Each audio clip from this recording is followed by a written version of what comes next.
All right, for the record, my name is Jim Kelly, Chair for the Board of Forestry. I will be running this meeting today, and I'm calling the meeting to order. Today is Wednesday, June 3rd, 2026. The Oregon Board of Forestry will now exit the public session to meet in executive session. The executive session is held pursuant to ORS 192.660, parentheses 2, parentheses H, to consult with legal counsel concerning legal rights and duties of a public body with regard to current litigation or litigation likely to be filed. Representatives of the news media and designated staff are allowed to attend the executive session. And we will now go to the other room for the executive session, and we expect to resume this public meeting at approximately 8:30.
Yeah.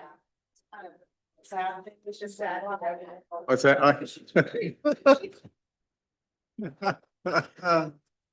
How are you?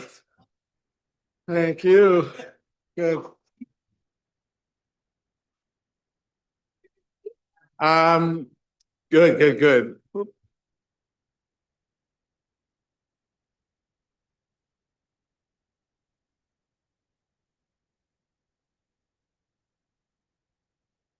I know.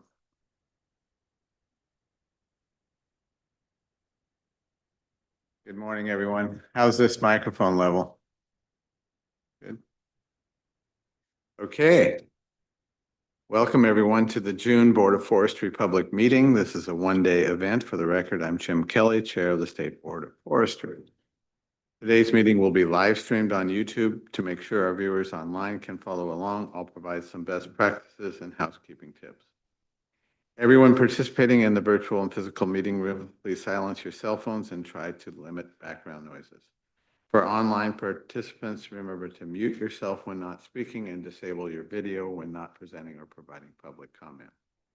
We ask everyone participating today to state their names before speaking so that those listening can track commentary for the meeting recording. If you experience technical issues in the online meeting room, use the chat function on Zoom to connect with our ODF hosts during this event. For the June meeting, we have 10 decision items in front of the board, 7 in block form, i.e. the consent agenda, and 3 items on the agenda to include the Forest Protection Association budgets. As a reminder of our general order of operations, after an item is introduced, I'll invite the presenters to begin.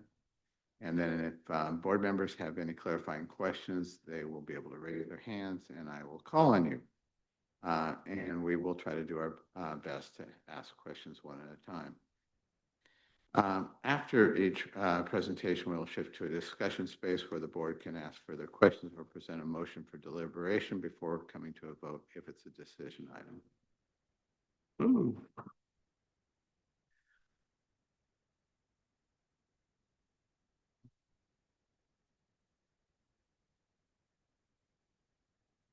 If this one's any better. For public testimony, our agenda offers an opportunity for the public to provide comments. The public forum item, which allows members of the public to share their perspectives with the board about items not on the agenda, will be available, and also regarding informational items included with the meeting agenda.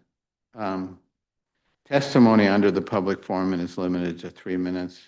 We do understand that's not a lot of time, but if you would like to share more information with the board, we recommend sending written testimony to the Board of Forestry email to enter it into the record for the June 2026 meeting.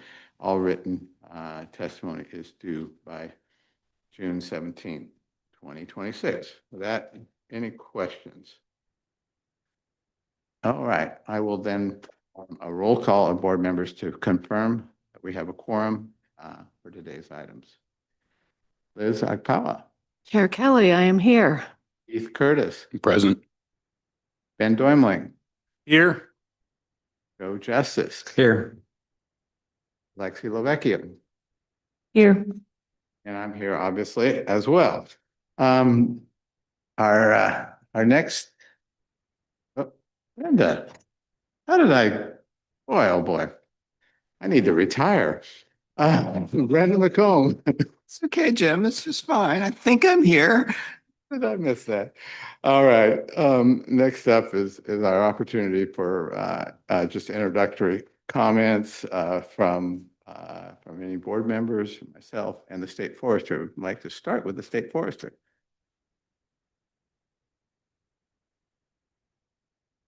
Is that working? Good morning, everyone. I'm Casey.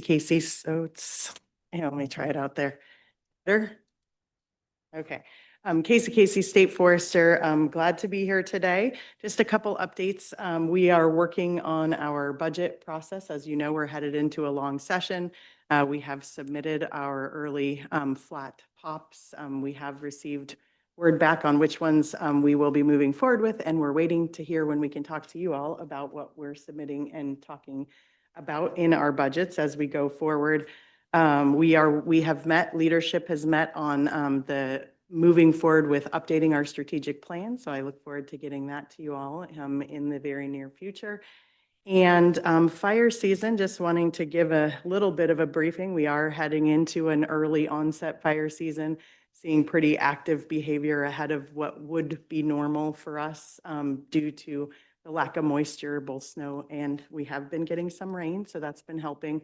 But we have been seeing active fire behavior and receptive fuels to fire behaviors early, and we anticipate that going through the season, picking up in July, August, being peak months well above normal potential across the state. So one thing to note is that we are ready. Our staff are on, our seasonals are on, our aircraft and contractors are on, as are our federal partners, ready and able to move forward. So thank you for that. Okay, other board member opening comments. Brenda? Excuse me, Brendan McComb for the record. Just a question, Casey. Will the board have input into the POPs that are being proposed to move forward? That's a good question. I want to say I think so. But yes, I will have to get back to you on that. Yeah, I mean, historically, that's been handled at the June board meeting, and a couple long sessions ago, there was actually a long conversation about that, but that was before this governor. I know that other agencies have presented their POPs to their boards and commissions, DSLs, and I think the EQ, but it's been kind of quiet on the ODF side. You don't necessarily answer to this board, but I'm certain you would find we have opinions on those if you brought them to us. Yeah, thank you. And it's, yeah, it's been, I think, in law or practice for a long time that we aren't supposed to speak to the decisions put forth in our budget until it goes into gov approved. And that's been in practice for quite some time. We probably just haven't been following it. And so I'm just new here and reading rules and learning. So I will talk to you all about that when I can. We are working with the budget office and asking when we can bring that to you guys, and I will do that as soon as. Yeah, I don't think that's new in terms of how that works with the governor's office, which does not stop us as board members from talking about things that we would like to see in POPs. Certainly at the end of the day, even though it's not on our agenda, there'd be an opportunity for any of us to talk about that. Casey, can you talk a little bit more about what your team is doing on the strategic planning front? Yeah, looking more toward implementing it. You guys did some great work. We together did some great work on the vision and really putting that into an action plan for the agency, and something that the agency is bought into and actually moves forward, as these are our guiding lights and this is our practices. So a lot of good work in the early stages. We just need to take it to that next step of implementation. Okay, Brenda? Just some feedback on that. Thank you for that information. That makes me feel, those of us who were involved in developing that vision document, like our work was received, and that's really nice. Thank you. Okay, any other opening comments? Not seeing in, I think we will move ahead and we'll move directly to the consent agenda items. And first of all, would anyone like to declare a conflict or an appearance of a conflict on the presented en bloc items on the consent agenda? Okay, not hearing any, but is there any discussion, or would anybody like to present a motion? I'd just like to make a quick comment, and I can make it after the motion is made if you'd prefer. I didn't hear you. I can make my comment after the motion is made if you prefer. In fact, I could make the motion. Hey, go ahead and make a comment. If Okay, well then, my comment is just that I remain confused about the board's role in assessing these orders on forced practice violations. I don't think it works the same way in every agency, but the way it goes down here is we basically receive the staff report, which of course the agency has a particular perspective on any particular circumstance. They brought the enforcement action. And then we receive the proposed order, which is what this body concluded. And then we're given an opportunity to like choose from among all alternatives. Like we can entertain written or oral argument, we can remand the matter to the ALJ. But given the materials in front of me, I have no ability really. It appears plain from the materials in front of me that these are violations, that we should adopt the order. And I'm just kind of a rubber stamping body here. It's not really a contested environment where anybody else's perspective is presented to us. So with that, I do intend to move to adopt these en bloc and support them. I think that's the only thing I am in a position to do.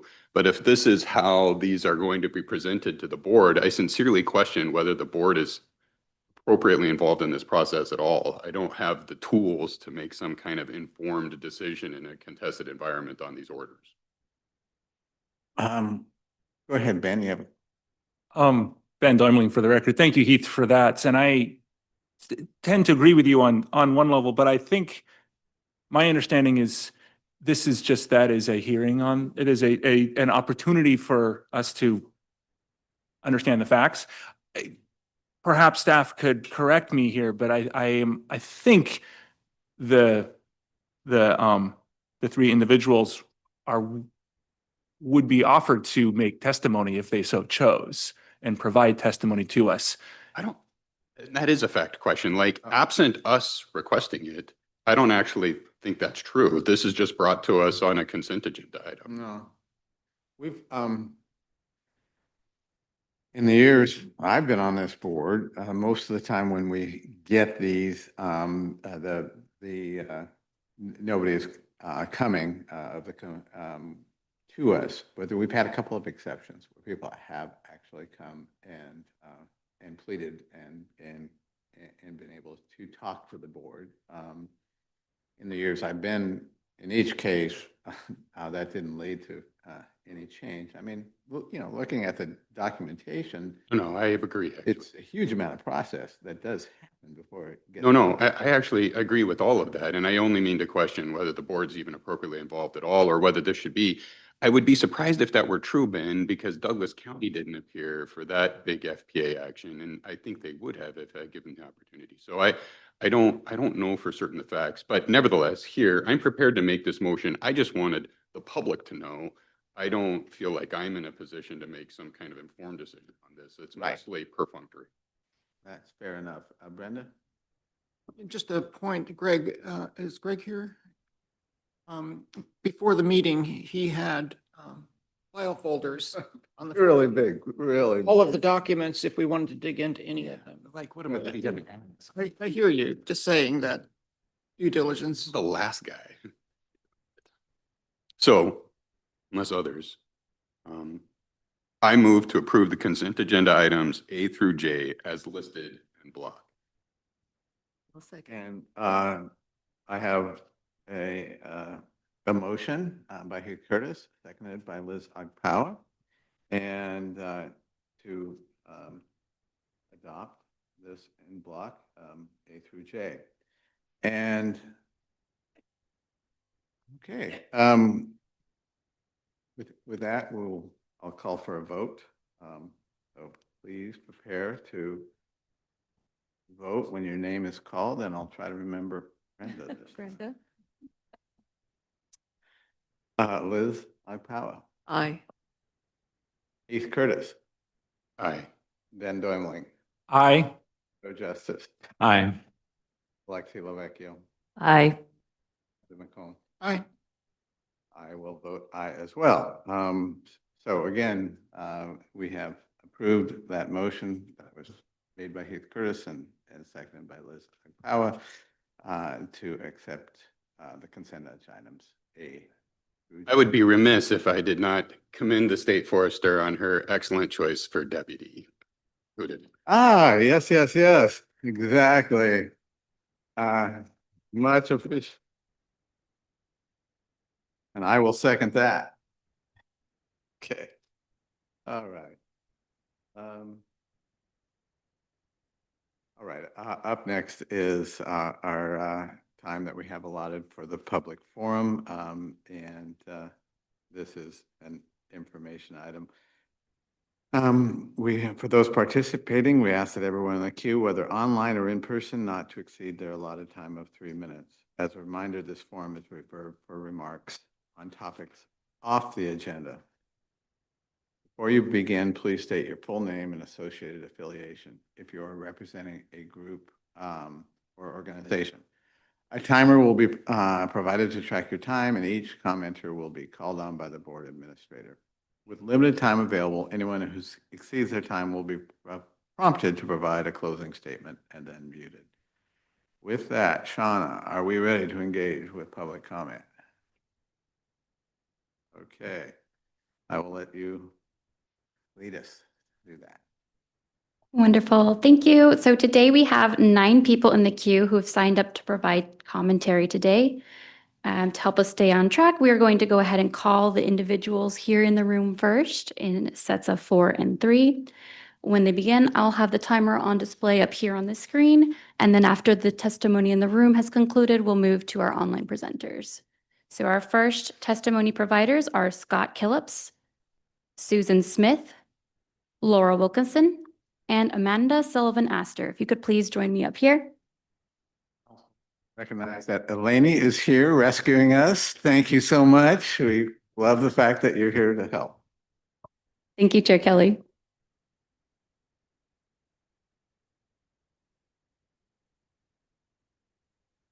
All right, Scott, if you're ready to begin. Okay. Chair Kelly, members of the board, and State Forester KC, thank you for your service and for the opportunity to provide this public comment. For the record, my name is Scott Killips, and I'm a volunteer with 350 PDX, a climate justice organization. My comment regards the omission of climate leadership topics in the board work plan for 2026-27, which was discussed at the board retreat in February. The board ODF vision for Oregon's forests includes the priority climate leadership. However, the board work plan contains only one topic related to climate leadership, the Climate Smart Forestry Awards. I believe this is inadequate to realize the climate leadership priority. I believe that the board work plan should include at least these additional topics: a review of ODF's implementation work plan for Executive Order 2526, a review of ODF's 5-year update to the Climate Change and Carbon Plan, an update on ODF's implementation of the Forestry Natural Climate Solutions Fund, and an update on the ODF Forest Carbon Accounting Program.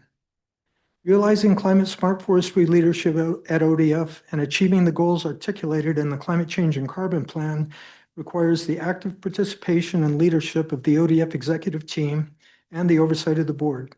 It requires a whole-of-agency approach. As such, periodic updates to the board should be included in the board work plan. Thank you again for your service and for the opportunity to provide a public comment. Thank you, Scott. Laura? Good morning, Chair Kelly, members of the board, and State Forester KC. My name is Laura Wilkinson, and I work for Hampton. Thank you for the opportunity to testify this morning. As you are aware, the FMP is presently out for a second round of public comment. You may also be aware that making any changes to the FMP at this time would require a 3rd round of public comment. And given Chair Kelly's impending departure from the board, that would set the process back many months. What's odd to us is that ODF chose this moment to undertake a major rewrite. They tell us that there are a few substantive changes, but if that's true, why is there so much redlining? Why are there entirely new goals and strategies in this version that haven't received meaningful public comment? One thing it still does is promise to implement the radical and onerous prescriptions of the draft HCP, committing over half of the forest to conservation. Beyond that, it promises little else. The board defined greatest permanent value in rule and promised those outcomes to Oregonians. In this FMP, protecting wildlife habitats and other environmental outcomes are fully considered. But GPV also calls for a sustainable, predictable production of forest products that generate revenues for the benefit of the state, counties, and local taxing districts. Other than general hand-waving, there are no specifics pertaining to that outcome in this FMP. ODF's promise to discuss performance measures in the fall is like buying a home before you've completed the inspection. This leaves us without the certainty and raises many questions. How will lands outside the HCAs achieve the modeled harvest outcomes? How will ODF manage the lands inside HCAs to the fullest? We continue to be disappointed in this FMP itself and the public comment process. The board has veered wildly towards species conservation and has lost sight of the many benefits provided to Oregonians from the productive management of state lands. Whether through this FMP or other tools, we ask that you ensure that there is more to GPV than just setting lands aside. Thank you for your time. Thank you, Laura. Amanda? All right, good morning, Chair Kelly, State Forester Casey, and members of the board. For the record, my name is Amanda Sullivan-Astor, and I serve as the Forest Policy Manager for Associated Oregon Loggers, and I'm a certified forester. As affirmed in the Higher Education Coordinating Commission's Oregon Forest Operations and Management Workforce Study, forest workers are not only economic drivers, but they're critical public servants too. Forest operators are critical first responders during fire season, and their ongoing capacity to operate in forest to maintain healthy, productive landscapes is tied directly to investments in professional development, continued education, recruitment, and the availability of experienced forest operations crews. The study also underscored the forest operations and management help deliver clean drinking water, valuable forest habitat, renewable forest products, and restored forest health through a variety of proactive forest management interventions and tactics. A few weeks ago, the Oregon Forest Resources Institute hosted a forestry workforce summit in Bend to further explore the challenges and next steps to help align Oregon's forest sector workforce needs to help meet the governor's expectations around resilient landscapes and housing, this board's expectations around healthy forests and the delivery of GPV, and Oregonians' call for wildfire risk mitigation and healthy, thriving rural communities. The HEC study indicated we need upwards of 3,400 forest management and operations workers annually to come into the sector to meet this call. The forest operator breakout during the summit highlighted the 3 biggest challenges for recruitment and retention. They included wages, continuity of work, and the cost of training new workers in a production setting. These challenges come on the heels of decades-old and brand-new decisions by bodies like this one to continue to take land out of production, shrink our forests that can be proactively managed, and allow nature to be nature. However, this has resulted in mega fires as our new normal, a Douglas fir outbreak in Firmageddon in Southern Oregon turning our forests into standing skeletons, and communities with little infrastructure that can do anything about it. If we can increase the demand for logging and professional forest operations and operators, then we can help address these challenges. Please think about the bigger picture here. The board can either further entrench and ingrain these realities or boldly move to address them head on with courage. The complete and coordinated firefighting resource and forest health battalion that is being lost along the way should be thought of and should be in the forefront of your mind. Please don't ask for more. We've given our lives to helping these forests and communities thrive. Keep that in mind with the decisions before you about state forests and the future conversations to further determine the performance measures this board would like to guide future decisions for state management. Thank you. Thank you, Laura. Thank you, each of you. Please be seated while I call on the next set of testimony providers. Michael Lang, Pam Birmingham, and Seth Barnes.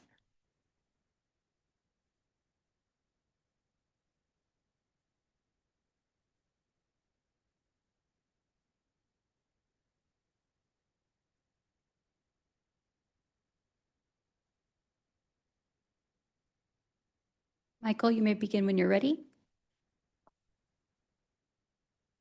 Good morning, Chair Kelly, State Forester Casey, members of the board. My name is Michael Lang. I'm with Wild Salmon Center. And I'm going to make a little departure from my normal policy recommendations, although I will acknowledge that Wild Salmon Center does understand some of the concerns raised by the previous speaker regarding the draft FMP. I'll just say that. But I wanted to, first of all, appreciation for all of your service, but also recognize Chair Kelly. This is his last in-person meeting, as I understand. So I wanted to read a letter into the record, just showing appreciation. So, and this is from the State Forest Coalition.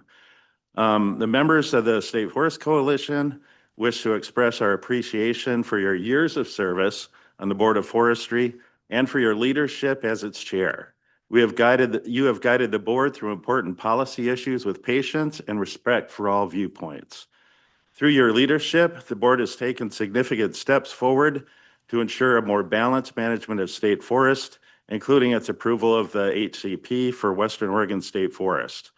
During your tenure, the board has adopted a comprehensive climate change and carbon plan to build climate resilience on state and private forests, and voted to implement the Private Forest Accord to improve water quality and fish habitat on up to 60,000 miles of streams in Oregon. Once completed and fully implemented, these accomplishments will yield benefits to all Oregonians for generations to come. So with gratitude, we show appreciation to you. Thank you. Thank you, Michael. Pam Birmingham. Good morning. I'm Pam Birmingham from the Astoria District in Clatsop County near Jewel. First, I would like to thank you, Chair Kelly, for your years of service. We haven't always seen eye to eye, but I am especially appreciative of you shepherding the HCP through to the final vote. It was a long road, but we got there, and thank you. I'm the Astoria Coordinator for North Coast Communities for Watershed Protection, and our focus is on drinking water. I haven't had a chance to read the updated forest management plan yet. I'm hopeful there are some increased protections in there for drinking water, regardless of the source, whether it's registered or not, surface or groundwater. We are also, as often stated, concerned about continued pesticide use around drinking water. The other day I was, excuse me, looking for some older document, and I came across a pre-sale report for the Astoria District from 1999. And in there it says the key performance measures, I think back then we called them KPIs, key performance indicators, had structural goals of layered 20% and older forest structure 33%. So the goal back then was 53% for complex structure. And I'm asking that in going forward with any plan, whether it's FMP, implementation plans, AOPs, that you look at the trajectory of the department, and the Astoria District is the one I'm familiar with.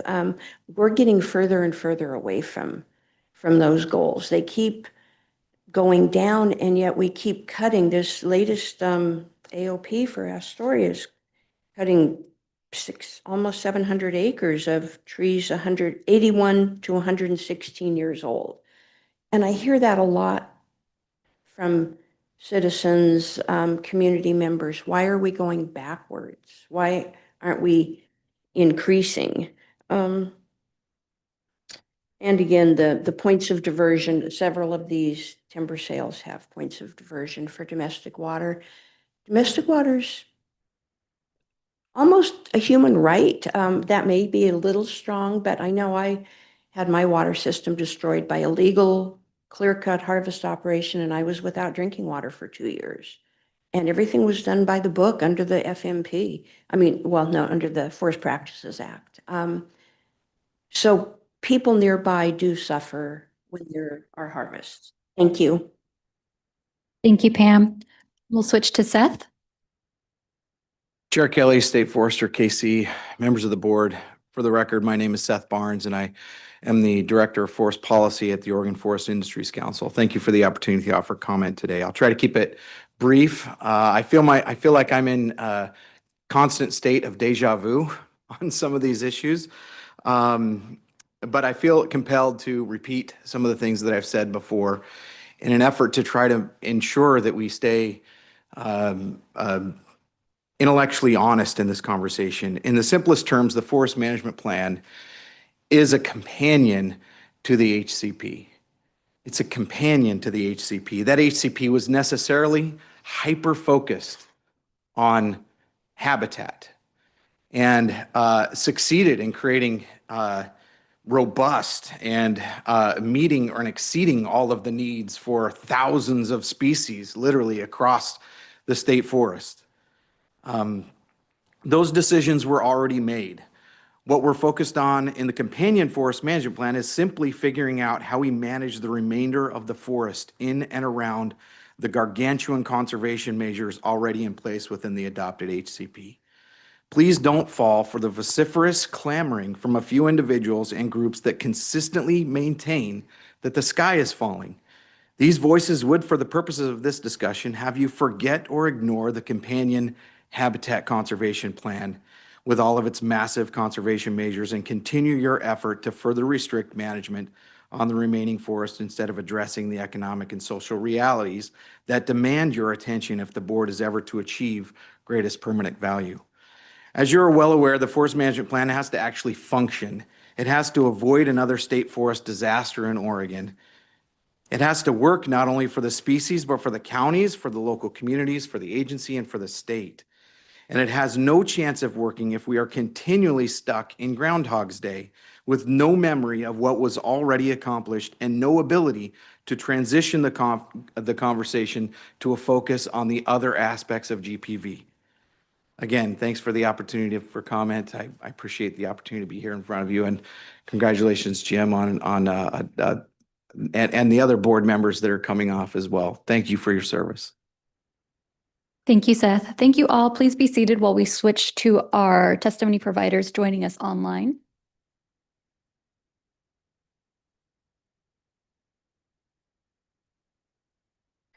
All right, Carol Valentine, are you still online with us? Yes, I am. Perfect. It's your turn. Thank you. Good morning, Chair Kelly, members of the board, and State Forester Casey. My name is Carol Valentine. I'm testifying today on behalf of the Sierra Club's Oregon chapter, and my comments focus on the toxic pesticide spraying that remains routine in the state forest timber program.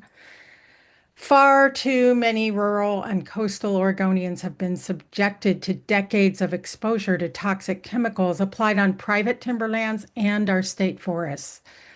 No matter how carefully applied, these chemicals are known to drift through air, water, and soil. Every logging operation releases carbon, disturbs soil, and adversely affects watersheds, but continued industrial-style logging and repeated toxic chemical spraying in state forests also affects the drinking water of nearby residents and downstream coastal communities. This environmental injustice needs to end. As the State Forest Coalition noted in its recent comments on the 2027 annual operating plans, herbicide use on state forests isn't necessary for the productive growth of conifers. It risks harming fish, wildlife, and human drinking water. So trees can be harvested a mere year or two earlier, yielding just slightly greater short-term profits at an unacceptable cost to the environment and human health. Rural Oregonians whose drinking water relies on surface and groundwater resources adjacent to or downstream of logging and spraying deserve clean drinking water and freedom from unnecessary risks to their health. We ask the board and ODF to phase out spraying immediately. To close, on a different topic, I'd like to add our voice in the thank you to Chair Kelly for serving as chair and for your years of dedicated service on the Board of Forestry. And thank you to the board for the opportunity to comment today. Thank you, Carol. Darlene Sherman. Hello, this is Darlene Sherman, Chair Kelly and Board of Forestry members. I am a member of the 350 PDX Forest Defense Team, and I'd like to address the issue of performance measures today.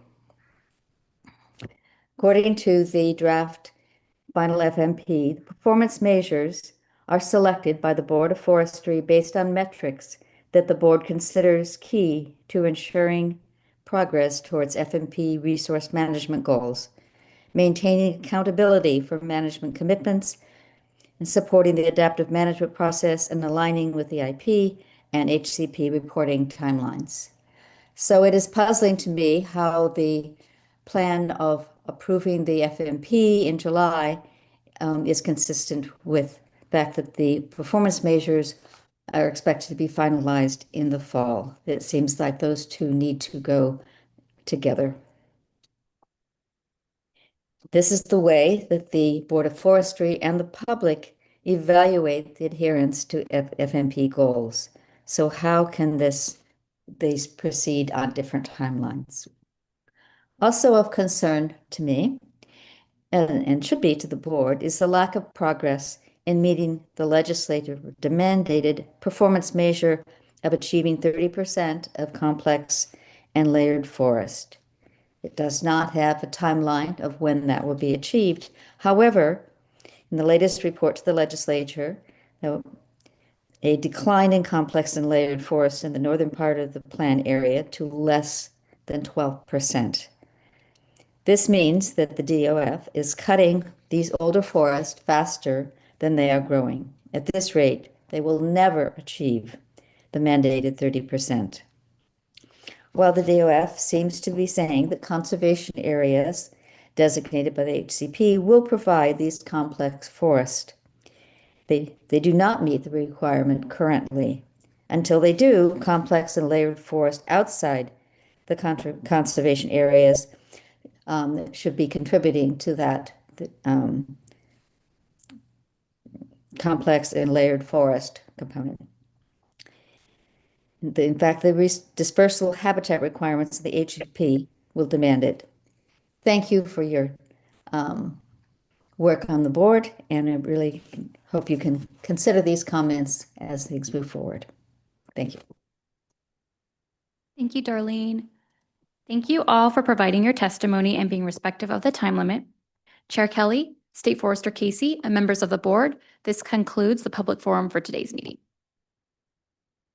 Okay, thank you all for your testimony. A lot of thoughtful testimony. Do board members have any comments on any of the subjects raised or public comments? Okay, we will then move. I think we're slightly ahead of schedule, so that's great. Next on our agenda is the Board Governance Committee work. And that will be led by Board Member Ben Doimling. Thank you, Chair Kelly. Ben Doimling for the record. What we have in front of us is just a little bit of a pro forma adoption or a vote on the edits that we discussed at our last board meeting on the board policy manual and the board agenda development addendum. So I just wanted to flag there was one word that we changed in the board agenda development since our last meeting.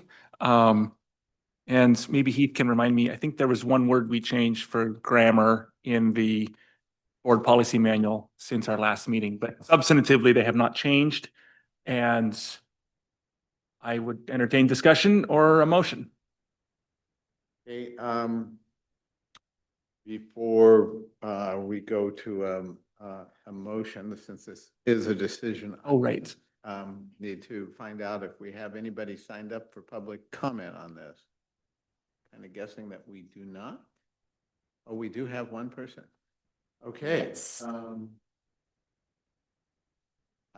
I'll repeat the what I've got to say here for that. Please, Scott, limit your allotted time to 3 minutes, and this you'll be speaking to this item that is on this agenda. And so before you begin, please state your full name and associated affiliation. If you're representing a group or organization, and as before, a timer will be provided to track your time. And with that, Shauna, or Eleni, are we ready to move ahead? Okay, welcome. Chair Kelly, members of the board and State Forester KC, for the record, my name is Scott Killups and I'm a volunteer with 350 PDX, a climate justice advocacy group. My comment here regards the update to the board policy manual and specifically regarding Addendum C, the board agenda development. Addendum C neglects the topic of consent agenda items. The board does not discuss consent agenda items and does not accept public testimony on consent agenda items. I feel that Addendum C should include a process by which board members or the public may request that a consent agenda item be moved to the regular agenda so that discussion and testimony may be provided. A case in point is ODF's annual performance progress report. For the last 3 years, review and approval of ODF's annual performance progress report has been placed on the consent agenda of the September board meeting, despite several ODF key performance measures trending below target. I believe the board members and the public should have the opportunity to comment on the adequacy of ODF corrective actions for key performance measures trending below target. But the general point is that the board policy manual should clarify whether and how board members or the public might challenge the placement of topics on the consent agenda. Thank you again for your service and for the opportunity to provide a public comment. That concludes all public comment for this agenda item. Just comment on what you brought up. Basically, what happens before board meetings if the state forester and I hear about any of board members uncomfortable with something being on the consent agenda, it is at that point removed, and that happens periodically. And same thing is actually true. What's also happened in meetings is that sometimes a particular item, a board member will say, I'm not comfortable with that. And so then we deal with it separately. And I think in terms of the public's influence on that, I would recommend mostly working through, either the board chair or with a board member to make that point of view known. Because sometimes it really is appropriate to get something off that consent agenda, because we don't always get that right. Brenda. Thank you for your testimony. That's an interesting topic, and I agree with everything you said, Jim. That's the process we followed. My question to Ben and Liz and Heath is that the best process for the board to follow? And maybe you've discussed this already, and if so, that'd be great. If not, maybe it's something you should or could talk about in the future. Ben Doimling, for the record. First of all, thank you, Scott, for your testimony. It's nice to know that people are paying attention to this. I would agree. I mean, I think what I find most intriguing about Scott's comments is the process for public comment on consent agenda items. I think, like Jim said, a lot of this is at the discretion of the chair, and Jim, I think, has done a good job of being mindful of pulling things off the consent agenda when needed. I don't know that amending the agenda development document would solve this per se, but I think this is a topic that we as a committee could take up and see if there are other parts of the board policy manual that would address public comments that maybe need updates. I'm not sure, but I think this is good food for thought. I mean, we can talk about it. I mean, I don't really know how else we would do it. If we're going to have a consent agenda, there are going to be items on the consent agenda, and there's going to be a moment at which we publish the consent agenda for the public to view, which is what we do presently.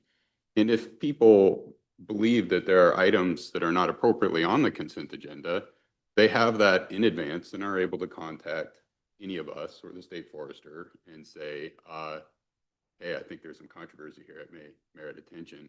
And then the agenda, the way we've designed it, and it could go other directions, but the way we've designed it is ultimately in the discretion of the chair. And so I think given opportunity with publication of the agenda and an opportunity to outreach and discretion in the chair, the mechanics work for me, but I'm open to the. I mean, basically, I mean, what has happened, anytime there's been anybody with any discomfort, something being on the consent agenda, it's off the consent agenda. It's been pretty automatic in that case, so. And we could go so far as to say that, but I don't know that that's always true. That is to say, there's sometimes work that this body does by consent agenda that is deliberately consent agenda. And I also think that that's in the discretion of the chair. This is a great conversation, so thank you. And Jim has done a great job. I agree.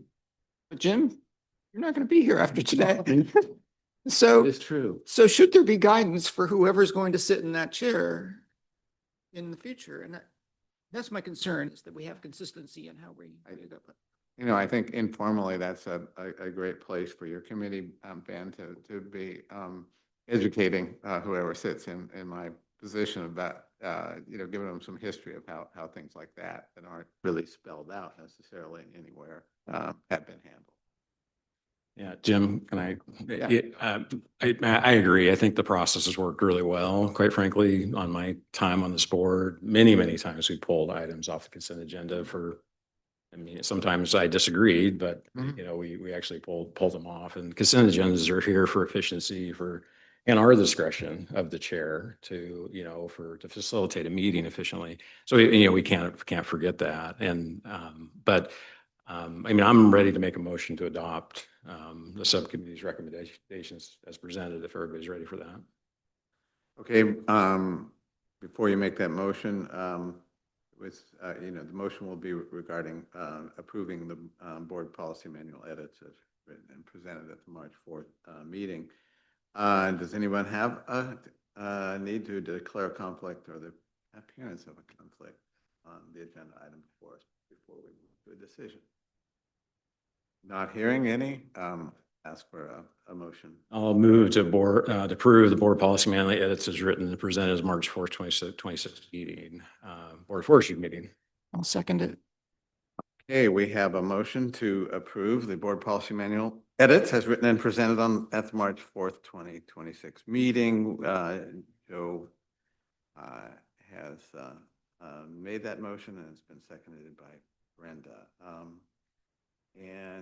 So with that, we have a motion, and I will call on board members to vote to approve.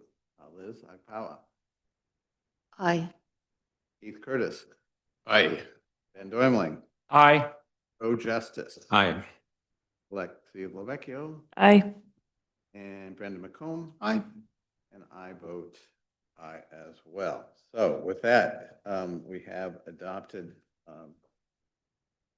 the motion unanimously to approve the board policy manual edits as written and presented at the March 4th, 2026 meeting. If I could just follow up quickly and ask Ben, if you're going to continue to chair this board policy manual team, maybe this is something you could discuss in the future regarding the consent agenda. I really do think it was a good suggestion. Yes. I think that'll make it on our next agenda. I wanted to follow up as well, and I think this highlighted perhaps one last homework ask of Jim. If before you leave, you might write up a document of best practices for your successor. That would be, I'm sure, much appreciated. That's interesting. Yeah, I hadn't thought about that, but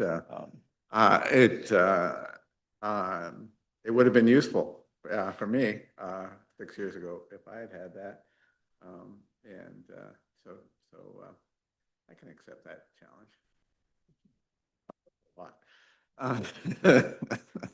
Okay, with that, we're just a few minutes behind schedule, which is not bad. So let's take a 14-minute break and come back at 9:35. How's that? All right. With that, round break.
Welcome back, everyone. And we will resume our Board of Forestry meeting. Up next on our agenda is the Forest Trust Land Advisory Committee testimony. And we'll go right to it.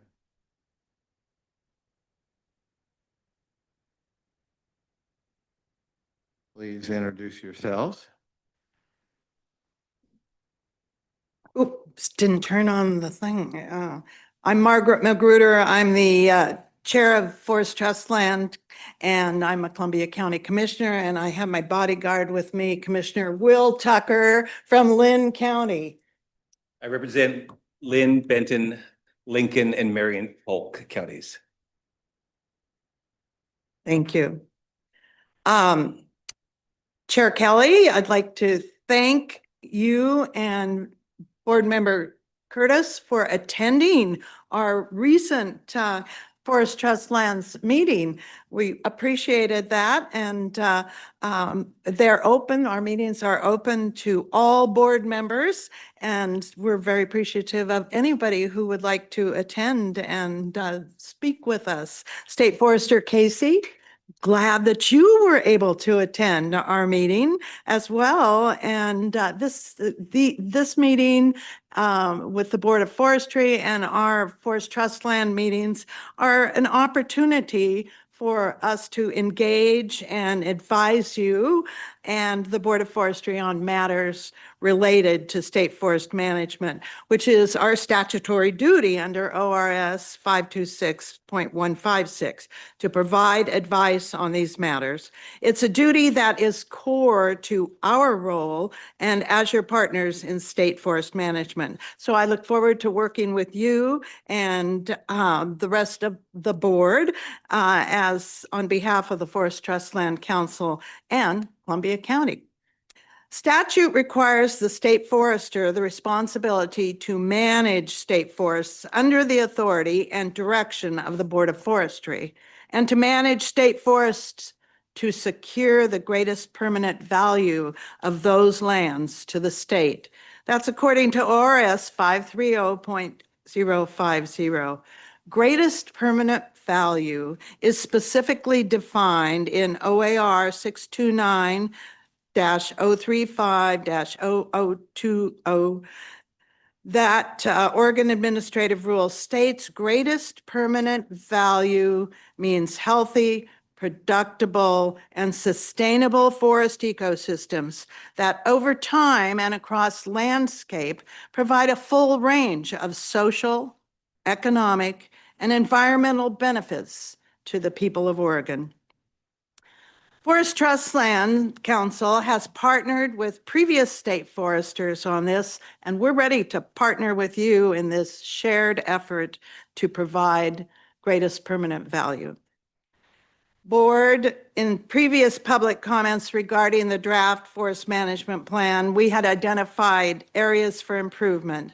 During the most recent Forest Trust Land Council meeting on May 22nd, we received a presentation from ODF staff regarding the draft FMP dated May 2026. Although a number of our previous comments had been factored in, I'd like to address one issue that came up during that May meeting. In this presentation, ODF staff presented a draft that we believe weakens the forest management plan. In particular, we want to bring to your attention to the board packet that was posted online as recently as yesterday afternoon. And specifically, Principle 3 now states the FMP will provide sufficient revenue to ensure ODF's ability to manage, conserve, and invest in the forest in order to provide greatest permanent value. We believe this language is correct. ODF has changed the description of this principle, stating that the FMP strives to provide sufficient revenue to support the stewardship of these forest lands and produce economic, social, and environmental benefits. The word strive struck all of us, and we had lots of comments. The FMP will provide sufficient revenue and the FMP strives to provide sufficient revenue are two entirely fundamentally different statements. One says that something will happen, and the other implies simply trying is good enough. An FMP that strives to provide sufficient revenue appears to be inconsistent with both statute and rule. Statute and rule direct ODF to manage state forests to secure the greatest permanent value, and specifically require providing a full range of social, economic, and environmental benefits to the people of Oregon. Neither ORS nor OAR direct ODF to merely strive to manage in this manner. ODF has stated that the intent of the phrase strive to provide is to account for factors beyond ODF's control, including log prices and the timing of harvest intervals. As beneficiaries of the revenue ODF generates, we're well aware that revenue flow can be inconsistent. However, as a county commissioner and a longtime farm owner, I know that revenue expectations can change in unpredictable ways. I also know that changing markets are something you have to plan for. County commissioners, farmers, small business owners cannot retreat and say we strive to provide services or strive to make payroll. We must plan for how to do so in good times and in difficult times. I believe ODF should do the same. Forest of Trustlands Council, is prepared to support ODF in this endeavor. However, what we cannot do is support a weakening of ODF's commitment of greatest permanent value. We neither believe that commitment should be weakened, nor do we believe it can be weakened unilaterally by the department. As long as the statute directs ODF to management for greatest permanent value, ODF must do so. Only the legislature could change that. This was conveyed to the department during our Forest Trust Lands meeting. Chair Kelly and Board Member Curtis, you can recall, we pushed the department a great deal on this issue. I'm pleased to say to the board, the version that has been posted for public comment that we have now seen, the draft FMP dated June 2026, retains the prior language. It specifically calls out that ODF will provide sufficient revenue to ensure ODF's ability to manage, conserve, and invest in the forest in order to provide greatest permanent value. Counties are greatly appreciative of ODF hearing our concerns and retaining this previous language. As we continue to partner on state forests going forward, we also ask that the board, ODF, and state forester draw lessons from this planning effort to improve future planning. ODF described at the Forest Trust Land meeting the stages of FMP planning. The timeline began in 2018 when the board approved guiding principles. In fact, work started before that to develop these principles and to gather public input. Over the 8 years since then, ODF has received input from the counties and stakeholders. ODF has produced draft goals, draft strategies, and draft plans. Even so, ODF continued to make changes to the plan right up to the release for this round of public comment. Even with all the changes in that time, few were substantive or responsive to public comment. The plan itself is highly generalized. This contrasts with the HCP, which includes highly detailed specifications of what management can and cannot be implemented. We recommend the state forester to do a complete review of ODF's planning program to prepare for the next major plan.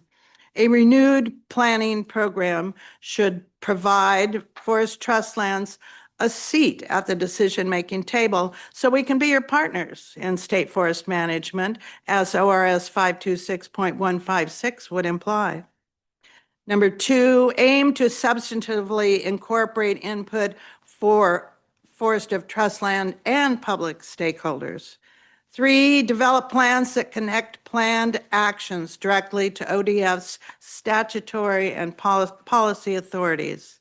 And 4, develop plans that describe how management under the plan will ensure ODF's long-term financial viability to provide greatest permanent value. Thank you for this opportunity to share, and thank you, Chair Kelly, for your service. And I wish you good luck on that boat out on the open seas, and also the ODF staff and members of the board. Commissioner, would you like to say anything here? I think the testimony covered what really concerned me, which was the word strive. I mean, I hate to do a Star Wars reference, but Yoda says do or do not. Well, there is no try. And so when you change it to a strive, which is a try versus committing, it really is a difference. I see the FMP and the Habitat Conservation Plans as being partner management tools. And that for me was a huge weakening. Now it's changed back. So the version posted last night has changed. My concern now is revision control, what will be adopted. And so I've talked to Nick, and I believe we have a relationship that will allow me to be comfortable, but I do worry about revision control because it is a challenge when you're trying to get public input, respond to that public input, and you have a timeline to close out. But Chair Kelly, again, I appreciate your leadership as well, and other members who are in the queues to be changing. I will have enjoyed working with all of you. Thank you. Thank you so much for this opportunity. If anybody has a question, Commissioner Tucker will answer it. Another Yoda quote. Okay. The only thing that I heard that I don't believe is that you hate making Star Wars references. I have a whole bunch of grandchildren, and you're right, there are a number of them that make them all the time. Thank you. Okay, I think Brenda's got a question, so Yeah, just don't go away. Yeah. follow up. I appreciate your concerns around certainty and wording. But I also am uneasy making a commitment that may not be attainable given future economic situations, as you mentioned, log prices and all the unknowns, all the uncertainties that are there in the future. And I'm wondering if there's some middle ground that could be put in here into the text that says they will meet these financial expectations given the economic and other constraints that might change that. I'm not very articulate right now, but I'm trying to think about a way to kind of couch this as, yes, that's our goal. We want to attain that, but there's some uncertainties that we just can't predict.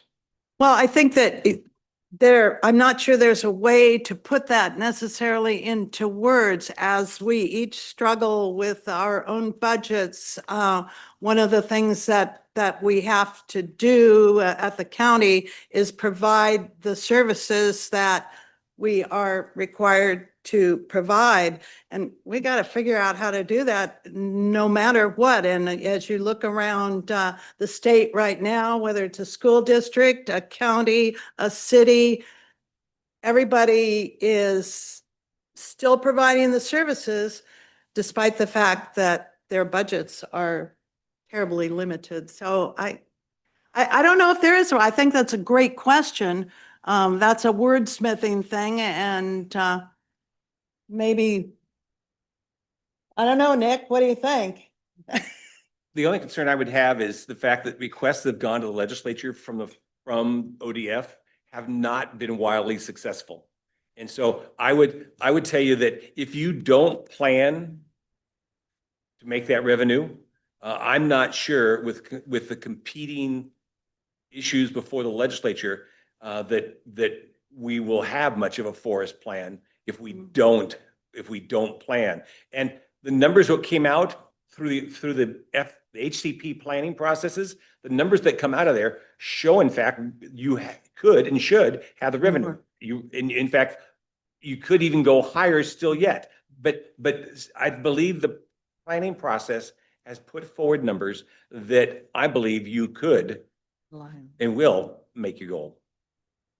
If I could just follow up quickly. So I agree. I think that in the near term, over the next 1, 2, maybe 5 years, there's probably some degree of certainty in terms of what the income could be, given harvest volumes.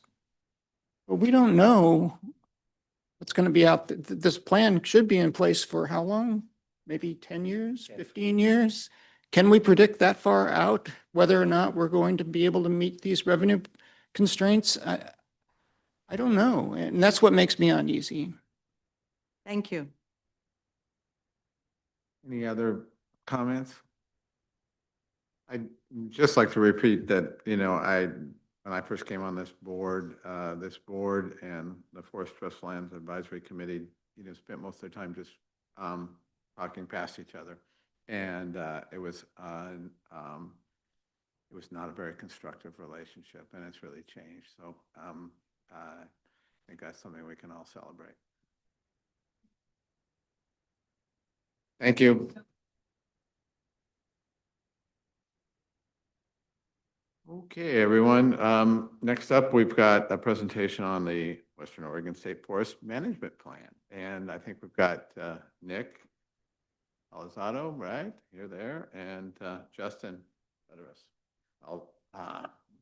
We'll turn it over to you two.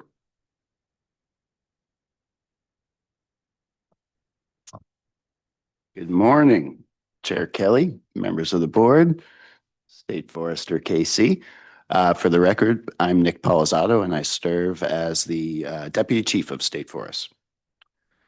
And Justin and I are very pleased today to present to you our final draft FMP. I'm going to begin with a quick review of the development timeline for the plan. And I'll talk a bit about the description or describing the edits that we made after the public comment period. I'll touch on the plan themes and the management approach. And then I want to spend a little bit of time talking about the commitments that are in the HCP proper. I know we've had a lot of conversations over time about, sort of the lack of accountability in the FMP. So I'd like to address that directly. As well as compare the current forest management plan to the new forest management plan and those HCP plan commitments. Then I'll talk a bit about the role of the board performance measures in adaptive management and decision-making. And finally, decision authorities regarding approvals and revisions at various planning levels. Okay, so starting with a quick orientation to the overall process for FMP development and adoption and where we are in that process. As Commissioner Magruder mentioned, in 2018, the board adopted guiding principles for FMP development. And the division has developed the draft FMP in alignment with the board's approved guiding principles, which planning rule requires to guide development of the plan. In 2020, the board directed the department to finalize HCP development and start NEPA, and to develop a forest management plan that uses the HCP for Endangered Species Act compliance. So then in 21 and 22, we brought goals were first presented to the board, and then the forest management plan strategies were presented. And in 2023, we brought a draft FMP to the board. All along the way, there was extensive engagement and outreach at each of these steps to inform development of the draft and to make improvements. In 23 and 24, we had a number of very productive conversations with the counties, leading to the development of the modeled scenarios, which we presented in June of 25. And then in November of 2025, rulemaking was initiated with a 90-day public comment period that ended on January 30th. At that time, we presented select outcomes for the 30-year step-down scenario, starting at 215 plus or minus 5% for the first decade. In 26, we have revised the document mostly to improve readability and clarity of intent. And it's still a high-level document, and this gives this board and future board some flexibility. Okay, on to the types of edits. Most common type of edit was just made to improve clarity and readability. For example, we simplified word choices or sentence structure, we eliminated redundancy, and deleted some extraneous detail. We also corrected some grammatical issues such as tense or capitalization. More significantly, we revised the strategies for several resources, including timber, aquatics, carbon, and recreation, education, and interpretation, to reflect the current discussions we've had with the board and the public and our state and county partners. Intent statements were also added for each forest resource strategy. The intent statements are meant to provide more detail about the outcomes the strategy seeks to accomplish and how implementation varies across the landscape. We also made connections to other policy documents and updated the document throughout to better tie the plan to the board-adopted vision for Oregon's forests and climate change and carbon plans specifically. And then we added additional information to Chapter 4 to clarify decision-making authorities and responsibilities for implementation. Okay, I'll talk a bit about the themes of the plan. First and foremost, and as mandated in rule, is the theme of greatest permanent value. And so here we made sure that the goals and strategies are clearly articulated, and the management approach describes how different parts of the forest contribute to greatest permanent value, and the forest as a whole provides for the full suite of benefits. The second theme is considering and engaging all Oregonians. Here we placed an emphasis on tribal engagement and also re-envisioned recreation, education, and interpretation. So it's worth pointing out the current plan only mentions the tribes within the context of the state forest's history. The division and our tribal liaison work closely with the 9 federally recognized tribes in Oregon to develop goals and strategies for shared stewardship and protection of cultural resources and to ensure tribal access. The REC program is described as a resource in the current forest management plan, but there are no resource-specific goals or strategies and no recognition of the education and interpretation programs. The recent Oregon Kitchen Table study from 2024 highlighted recreation as a key avenue for Oregonians' engagement with state forests, and it's often their first exposure. This new FMP formalizes a set of goals and strategies for recreation, education, and interpretation to increase engagement and opportunities for all Oregonians sustainably and in alignment with resource concerns. Next theme is resilience to climate change. Here, as I said, we connect to the board's vision and to the climate change and conservation plan. And the plan emphasizes resilient forests and adaptive capacity. The plan provides goals and strategies to increase the forest's capacity to adapt to and mitigate the effects of climate change. Both adaptation and mitigation are key tenets of climate-smart forestry, in which forests are actively managed to achieve resource goals, prepare for climate change, offset carbon emissions, and support communities reliant on wood products. Next theme is sustainability, which is about harvest and habitat and open access in perpetuity, with the intent that we be a global model for sustainability of a public working forest. And finally, adapted management, which is the continued evolution of practices and priorities based on monitoring and best available science to ensure continued provision of greatest permanent value. Okay, on to the management approach of the plan. As we've talked about, the plan is framed in terms of ecologically sustainable forest management. And the goal of this approach is to sustain and support the health and function of forest ecosystems and thereby improve sustainable delivery of ecosystem services. Healthy, diverse, productive, and resilient forests maintain and enhance ecosystem services and the benefits the public derives from them, including timber production, and are the foundation upon which a sustainable managed forest model is built. Ecosystem services are an expression of greatest permanent value, and managing for them provides for the full suite of benefits the public desires from state forests. The management approach also focuses on resilient forests. And here, primarily we're talking about young stand management. And so this is things like species mixes and planting densities and other young stand management activities. Species diversity.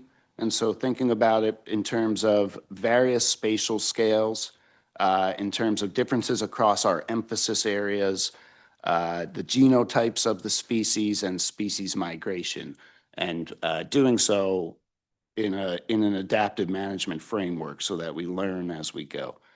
And then also density management, which is primarily about concerns around water quantity and fire risk. A key part of this management approach is the use of incidental take permits under a habitat conservation plan to achieve Endangered Species Act compliance. This provides for planning and operational efficiencies and assurances that provide regulatory certainty for timber harvest and other forest management activities. It also safeguards conservation values and represents a substantial commitment to rare and at-risk species. Then we have a landscape design. This uses emphasis areas to allow for long-term commitments to conservation and sustainable harvest, while also considering other resources-focused needs. Each type contributes to ecosystem services differently, but the forest as a whole provides for greatest permanent value. And this framework allows options for future boards to make different decisions. We're protecting and growing forward the timber asset, providing unrealized restoration, to date unrealized restoration and conservation benefits, and it leaves the door open for participation in carbon and related markets. Okay, shift gears a little bit, and let's talk about the commitments that are actually in the HCP, because most of the conservation commitments of the Forest Management Plan are located in the Habitat Conservation Plan. The largest of which are the habitat conservation areas and riparian conservation areas. And the habitat conservation areas are approximately 43% of the plan area, while the riparian areas outside of those habitat conservation areas are additional 7%. Thus, half the land base is committed to conservation and habitat for our rarest species. For example, the HCAs include the habitat conservation areas include almost all of the highly suitable habitat for northern spotted owls, marbled murrelets, and red tree voles, and a majority of the suitable habitat. And over time, management of habitat conservation areas and riparian conservation areas for old habitat conditions is expected to lead to a very different age class structure than those of current conditions. So these two graphs show age class structure over time with current condition on top and 70 years out on the bottom. The light blue bars are the areas outside of conservation areas or habitat conservation areas, and the dark blue is inside those HCAs. And this is on 20-year increments. So in the middle there, you're looking at the 80 to 100, and about the just sort of left of middle, you're looking at the 80 to 100-year class. Thanks, Justin. Again, this assumes that 215 plus or minus 5 in the first 10 years, and then a step down glide path over the first 30 to a lower long-term sustainable harvest level that we presented to the board in November. You can see, looking at the start of the permit term or at the start of the plan, most of the stands that are 80 years or older are in the habitat conservation areas, although not all of them. And most of the stands that are under 80 are outside of those conservation areas, although again, not all of them. And then at 70 years, you can see those habitat conservation areas are mostly over 120 years old, and outside remains mostly under 80 in a near regulated forest. This map shows those current age classes inside and outside of habitat conservation areas, which are shown in red. This is for a large portion of the North Coast. You're looking at most of Tillamook and Forest Grove districts and a portion of Astoria district. You can see most, but not all of the stands over 80 are in the HCAs. Those are the blue shaded, anything shaded blue. The darker blue are the oldest stands. Those are stands over 120 years old. They occur mostly on the west side of Tillamook and again are mostly in the habitat conservation areas.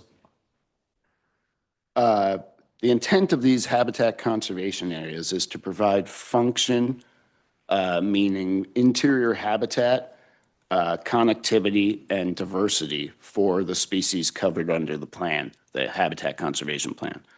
They're intended to be both robust and durable. And they get older by the end of the permit term or by the end of the plan. So here you have those same areas at year 70. Again, stands over 125 here are the darkest blue. And you can see a very different landscape with a very substantial conservation commitment. It's worth noting this also provides a large lift for other resources like carbon, like old growth forests, recreation, education, and interpretation, timber in the way that it gives us planning certainty, special forest products, and then combined with those riparian conservation areas, this is a huge lift for aquatic systems. All right, I'll zoom in a little bit now and show how this plays out. These emphasis areas play out at smaller scales. And so the figure on the left shows a portion of the Astoria district. You can see in the bottom of the map there, the inset, and a variety of emphasis areas. There are habitats for native fish and wildlife, which are the focus within the habitat conservation areas in green, and the riparian conservation areas in blue. The Northrop Horse Camp and Trail and several other recreation trails are shown in pink or magenta or fuchsia, whatever your preference. In these areas, emphasis is public use. There are operationally limited areas and visual emphasis areas in orange and purple. And then the yellow areas in the center of that map are proposed harvest units on general stewardship ground. And so the figure on the right depicts a closer view of those operations. Again, note the Northrop Horse, the equestrian trail there in the lower left, and the habitat conservation areas. Our operational policies regarding the management of trails and roads, legacy structures, habitat, along with direction in the FMP and Forest Practices Act, combine to prescribe the outcome of a particular timber sale operation. Here you can see the riparian buffers, which are set by the HCP in blue, and related inner gorges in those topmost units in pink, excuse me. There are clumped leaf tree areas within the harvest units, denoted in green, and then scattered trees denoted with black triangles. These areas reflect the standards within the HCP. Also note that there's a mix of stand ages within both emphasis areas. Mature stands outside of HCAs will eventually be harvested, and young stands within them will be managed to promote interior old forest characteristics and related habitat features. And the horse trail in my mind, just like with this new landscape design, presents a really cool opportunity to see the whole thing. You can see how it loops. It'll move through the conservation area out into the managed landscape and really provide a full view of our management activities and a lot of education and interpretation opportunities. Okay, there are other HCP there are other commitments in the HCP that warrant mentioning. Legacy retention, which includes strategies for leave trees, snags, and downed wood. The plan also includes some requirements to maintain dispersal habitat for spotted owls outside of the conservation areas and to manage barred owl populations to reduce competition with spotted owls. There are also fish passage barrier removals required and aquatic restoration projects and hydrologic disconnection of transportation and trail systems. Under the HCP, there's two types of monitoring that occur. Compliance monitoring and reporting demonstrates that we're doing what we said we would do.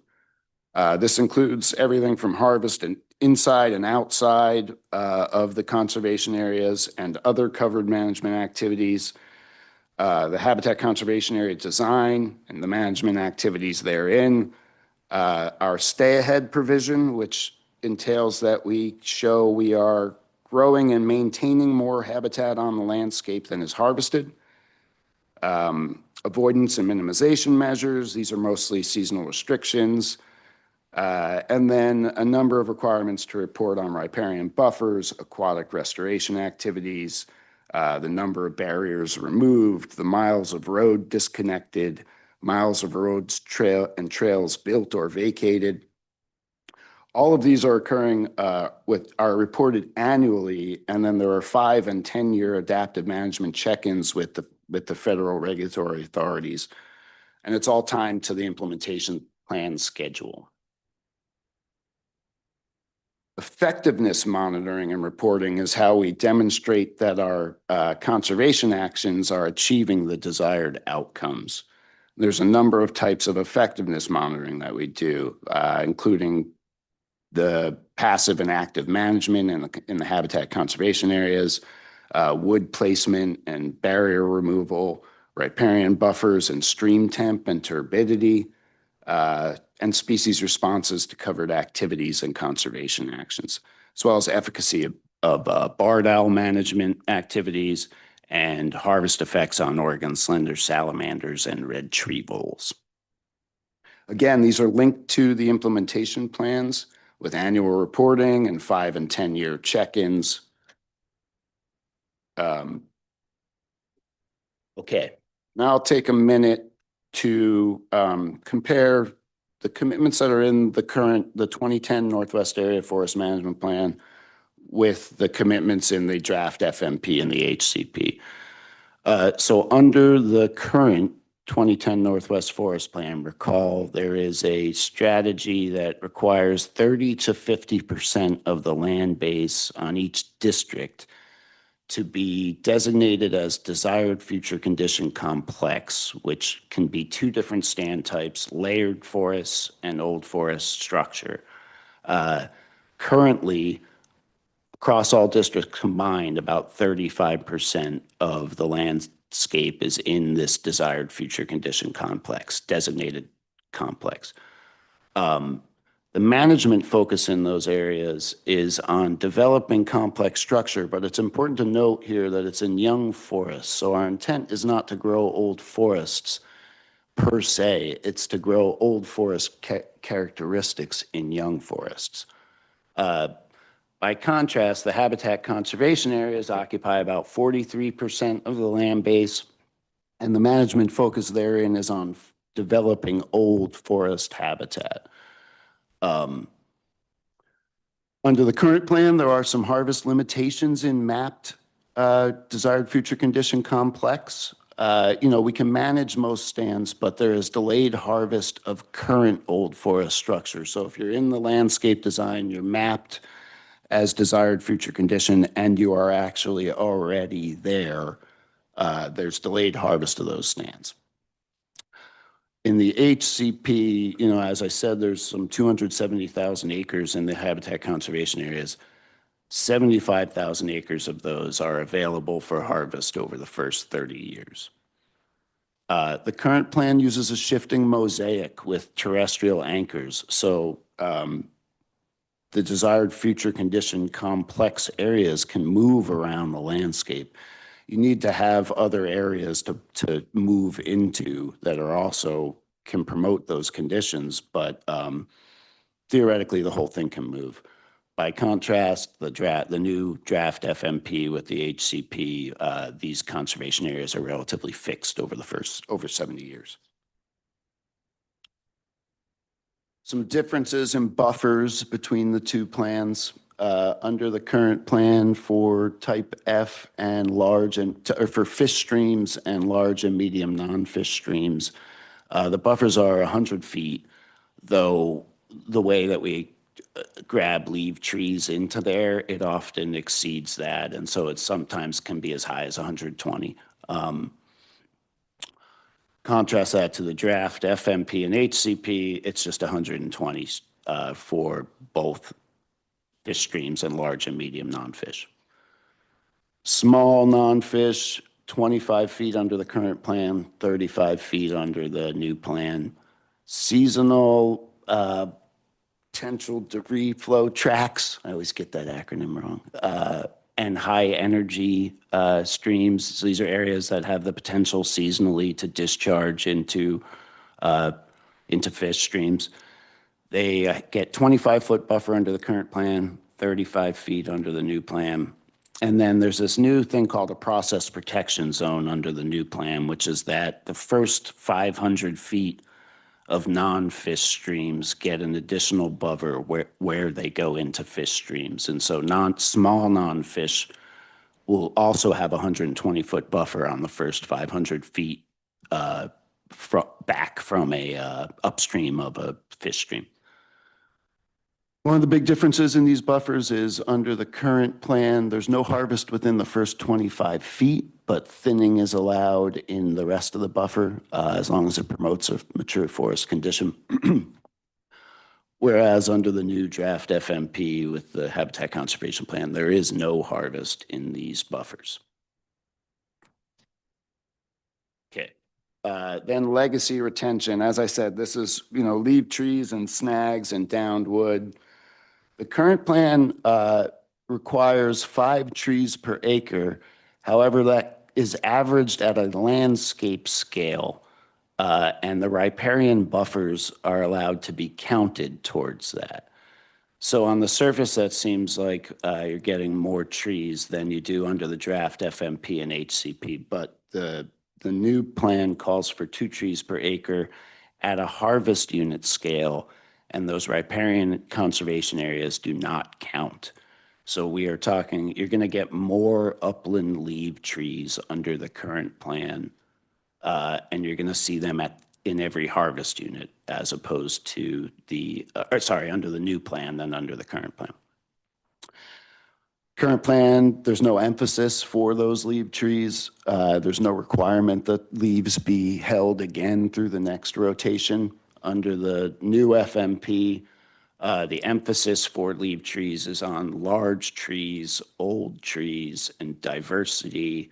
And those leaf trees are required to be kept through subsequent rotations.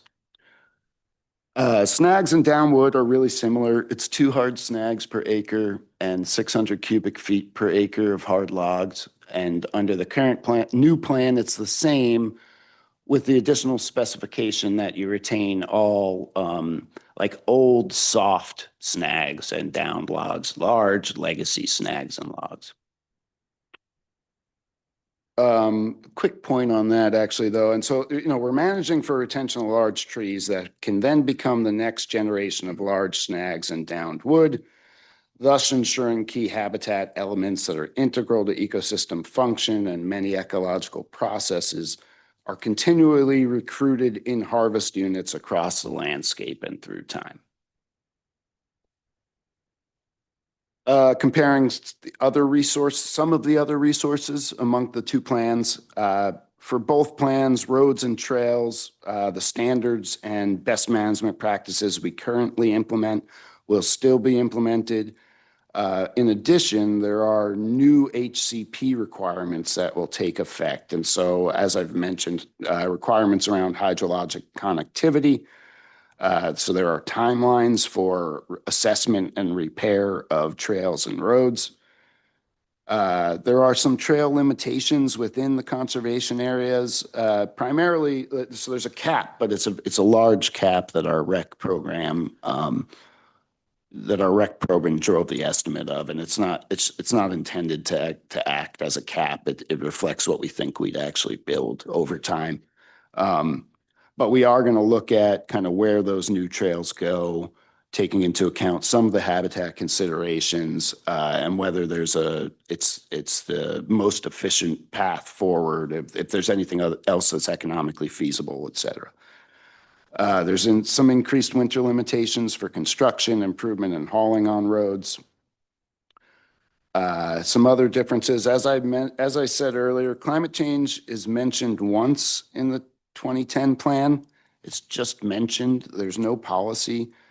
Whereas under the new plan, we are focused on promoting resilience. And that in and of itself is a difference. So the new plan focuses on promoting resilient forests. The old plan was kind of focused on promoting structure. Carbon, there's an acknowledgement of it as a resource and opportunities to both store, sequester, and market carbon. Tribal engagement and recreation, education, and interpretation, I spoke on earlier. And adaptive management, which was part of the current plan, but in the Great Recession, we closed our adaptive management shop down as a cost-saving measure, and we have not ever really built it back. Under the new plan, there are formal commitments to the regulatory authorities that require us to do proper capitalized adaptive management. Okay, so that's all. In addition to all those requirements in the HCP, the FMP is guided by the board's performance measures. Performance measures are a select set of indicators that the board will use to evaluate management commitments and outcomes with respect to the objectives and intent expressed through the guiding principles, the management approach, and the goals. Performance measures have component metrics that will be monitored and reported for the board and others to track management commitments and outcomes readily across the board, across a broad range of ecosystem services provided by state forests. So they're intended to measure the plan's progress towards goals and performance in providing greatest permanent value, and they're reported annually and linked to the implementation plans. This slide shows the relationship between board-approved documents and other supporting documents and how performance is evaluated during implementation as part of the adaptive management process. So on the far left, you have state and federal laws that inform the HCP, things like FPA, the Clean Water Act, the Endangered Species Act, right? And then on the right, you have ODF-driven supporting documentation, such as Board of Forestry policy, the performance measures, the habitat conservation plan, et cetera. The red outlined boxes show Board of Forestry adopted documents. So these are the documents that you guys own that then inform the forest management plan. And then implementation plans are developed to reflect those higher level plans, and operations plans set annual objectives within the context of those implementation plans. Monitoring and reporting of operations and activities are used to inform subsequent adjustment or revision to performance measures and future implementation plan targets. The annual reporting timeline is linked to the implementation plan timelines, thus placing the adaptive management framework within the context of the existing planning cycle. The Board of Forestry reviews the FMP no less than every 10 years in light of current social, economic, scientific, and silvicultural considerations. and evaluates new info in the context of our guiding principles and the goals and strategies of the plan. And if the implementation plan, or if implementation is not achieving the board's desired results, as indicated, for example, from monitoring and reporting of the performance measures, the board may respond by directing the state forester to change implementation of the FMP through revising operational policies or BMPs or adjusting implementation focus. The board may initiate an FMP revision if outcomes cannot be improved by implementation changes alone. The board and state forester engage county partners, tribes, and other federal and state agencies, stakeholders, and the public to gather input on the proposed revision. So, and the point here of this chart, which we hope is improved from past ones, is essentially, those documents all flow into our implementation plans, which flow into our annual plans. We then conduct our operations. We're monitoring and reporting. That folds into adaptive management and comes back to the board where they're able to evaluate how we're doing. Okay. I'll talk a little bit about roles and responsibilities of decision makers in implementation and revision approval. So the Board of Forestry's role, obviously, to approve the forest management plan and the performance measures and approve revisions to the plan and performance measures. The state forester approves implementation plans and major revisions to our forest land management classification system. The State Forest Division Chief approves our operational policies that are specific to the division. Area directors approve some minor revisions. District foresters approve and implement our operation plans. The forest management plan is to be developed by the state forester to establish the general management framework for the planning area of forest land. The state forester is also required to develop implementation and operations plans that describe smaller scale, more specific management activities within the planning area. So the draft FMP, to be clear, contains the required elements, guiding principles, goals, strategies, and guidelines. However, some details used for implementation are found in other policy documents, such as the HCP, our policies, and the Forest Practices Act. All right.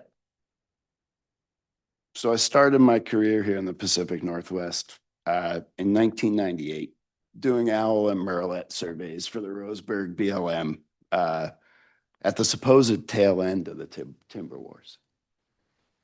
Spent the next 10 years doing ecological forestry research for OSU, UW, and PNW, while federal forest levels fell to near zero, which in turn contributed to intensification on industrial lands. I spent a few years in the private sector. I got a crash course in public processes and federal licensing, working on clean energy projects.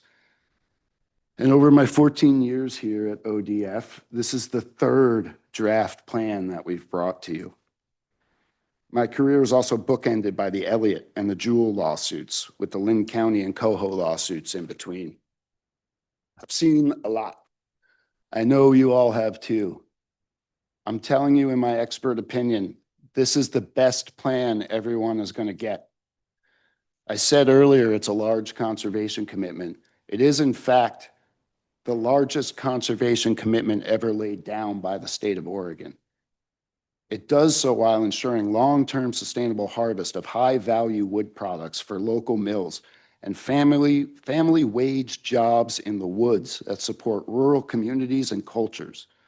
It continues to provide a reliable source of revenue to counties and local taxing districts and provides a new foundation for tribal engagement, while also providing high-quality, world-class recreation opportunities, protecting air and water quality, and storing carbon, and all the other values and benefits that Oregonians desire from functioning, resilient state forests. This plan represents a leading example of a sustainable working forest on public lands. It is comprehensive, it is balanced, and it is positioned to deliver benefits across the board. This is it.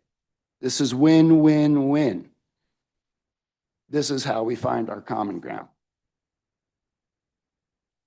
Next steps.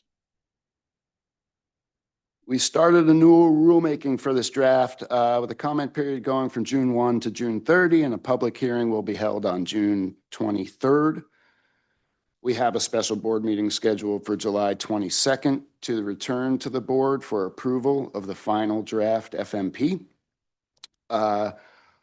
We will, I'll probably mess this up, Justin, complete the process with the Secretary of State to adopt the FMP as a rule with an effective date that aligns with issuance of incidental take permits.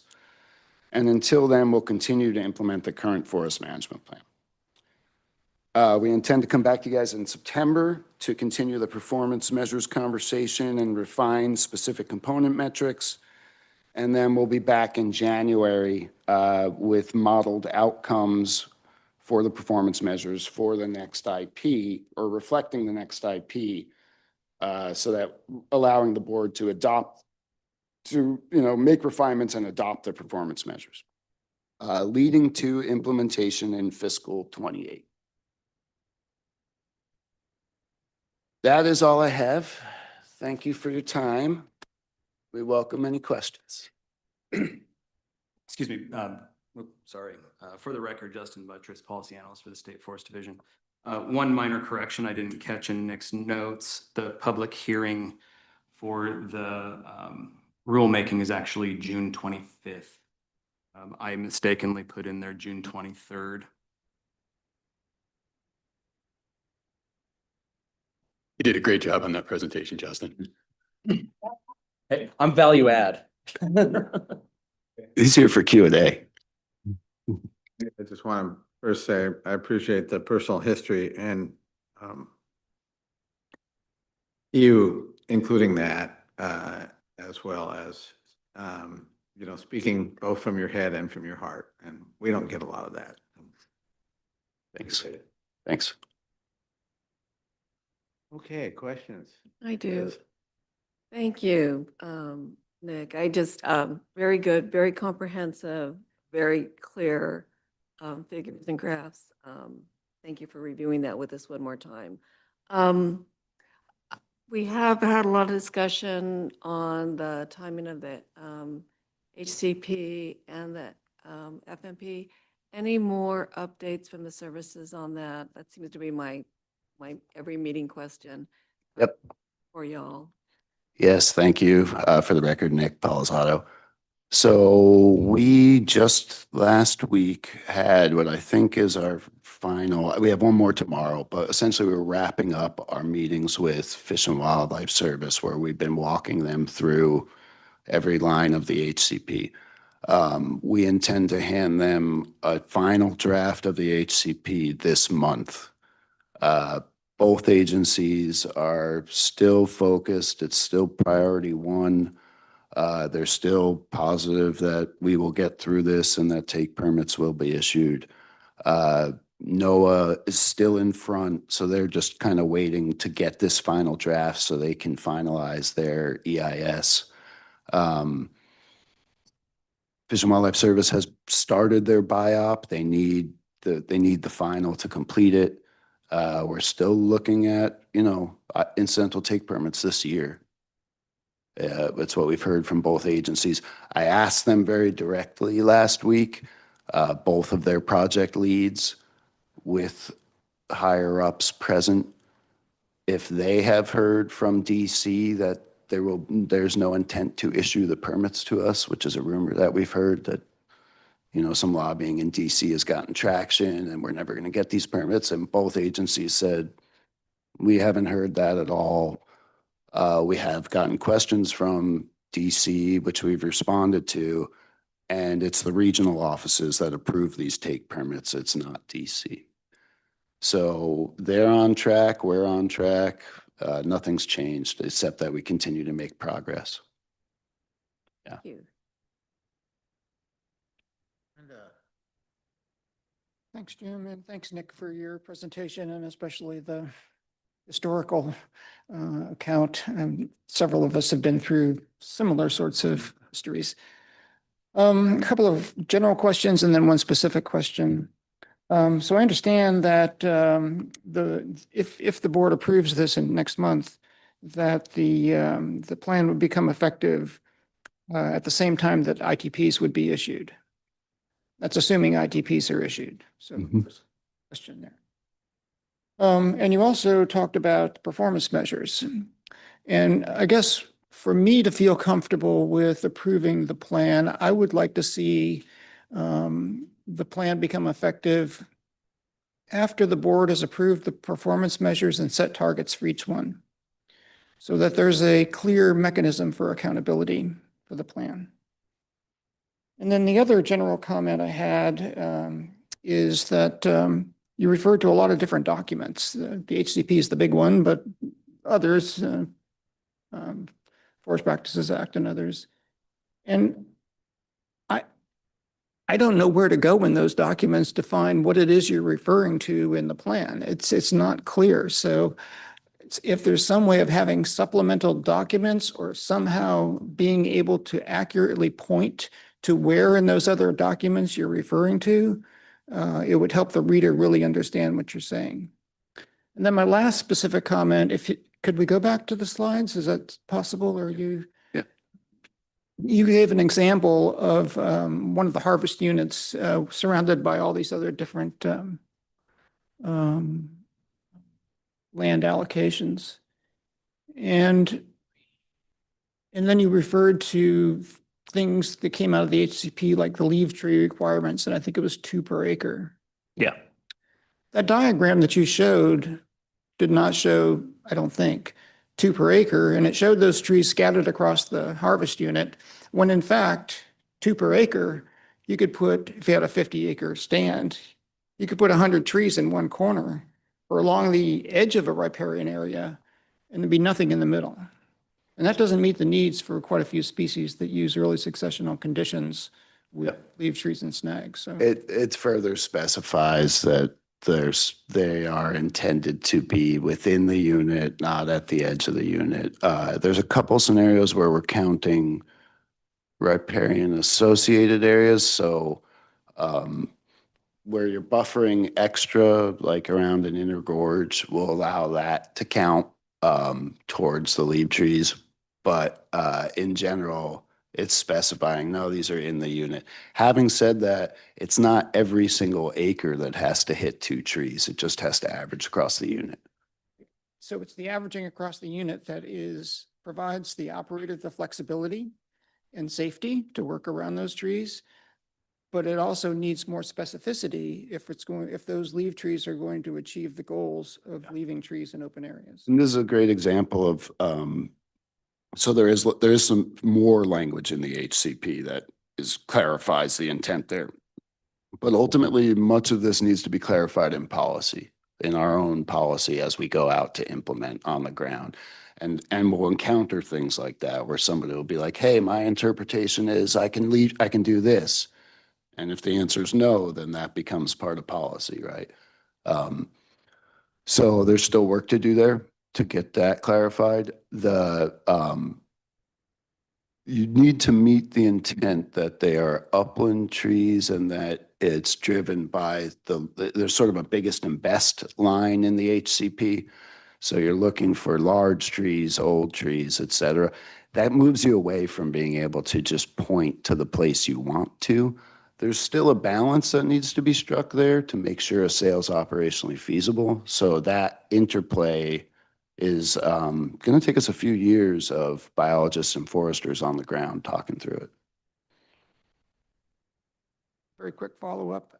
So in 1983, I think, we were dealing with this same issue. Yep. Go ahead, Joe. Yeah, thanks, Jim. Joe Justice for the record. Thanks, Nick. I appreciate all the hard work you've done. I'll pile on with that. I have a couple points or questions. Can we back up one slide? Yeah, this is a great slide. You know, kind of a lot to take in and trying to look at from a distance, but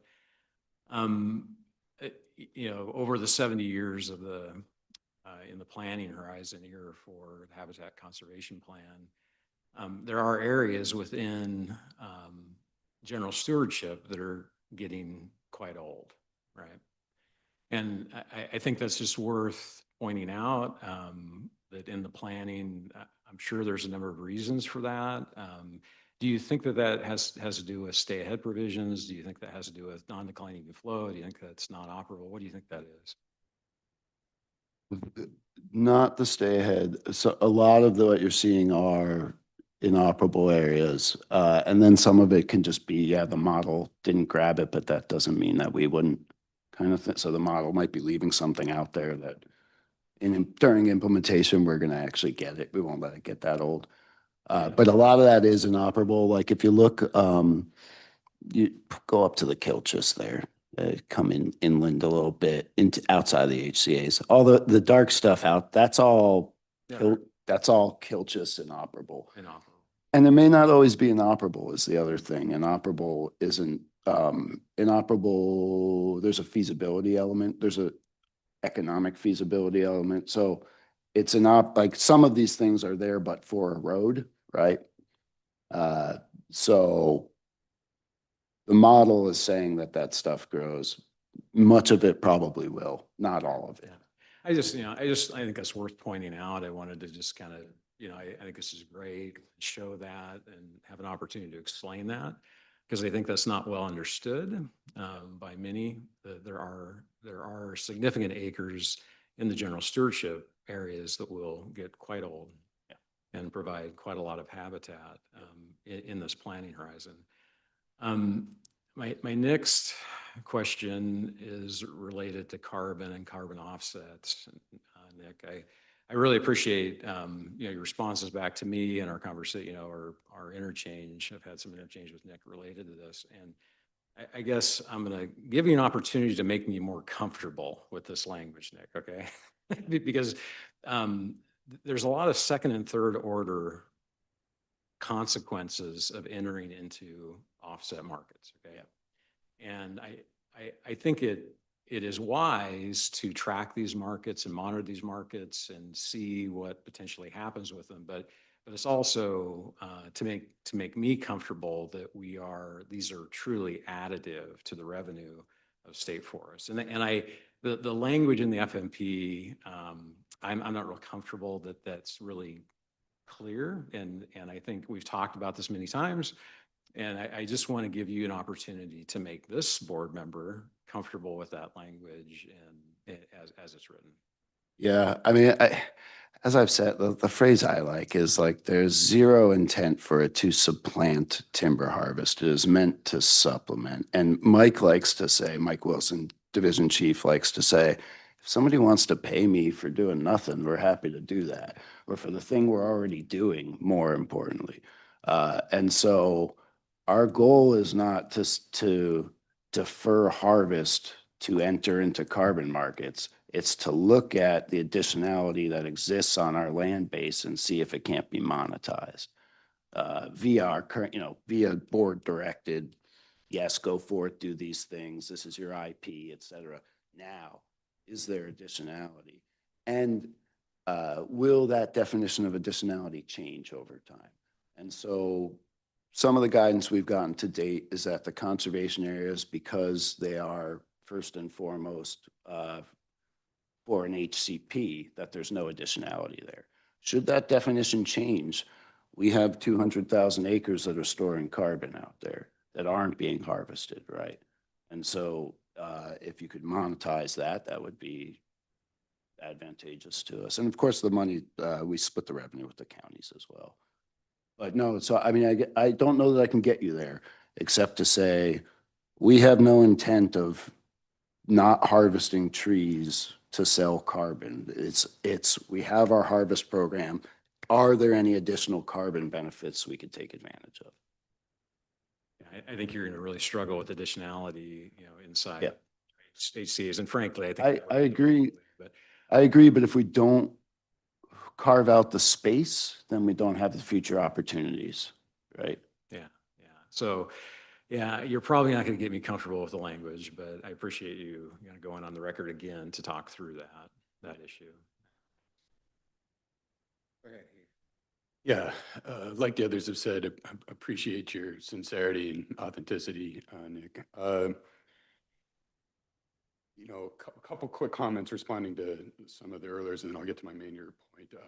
Brenda, I actually think that's a smart question about agency policies that drive land management. I actually had to go so far one time to submit a public records request to the agency to try to get copies of all of those. There's a lot of them, and I think it actually took them some work to find them all, and I'm not entirely certain it was said. I had suggested at one point that they appear on the website, just to say, if you have a policy regarding recreational trails and how you're going to manage around them, we should be able to see that, and presently we can't. So I'm actually in very strong agreement with that.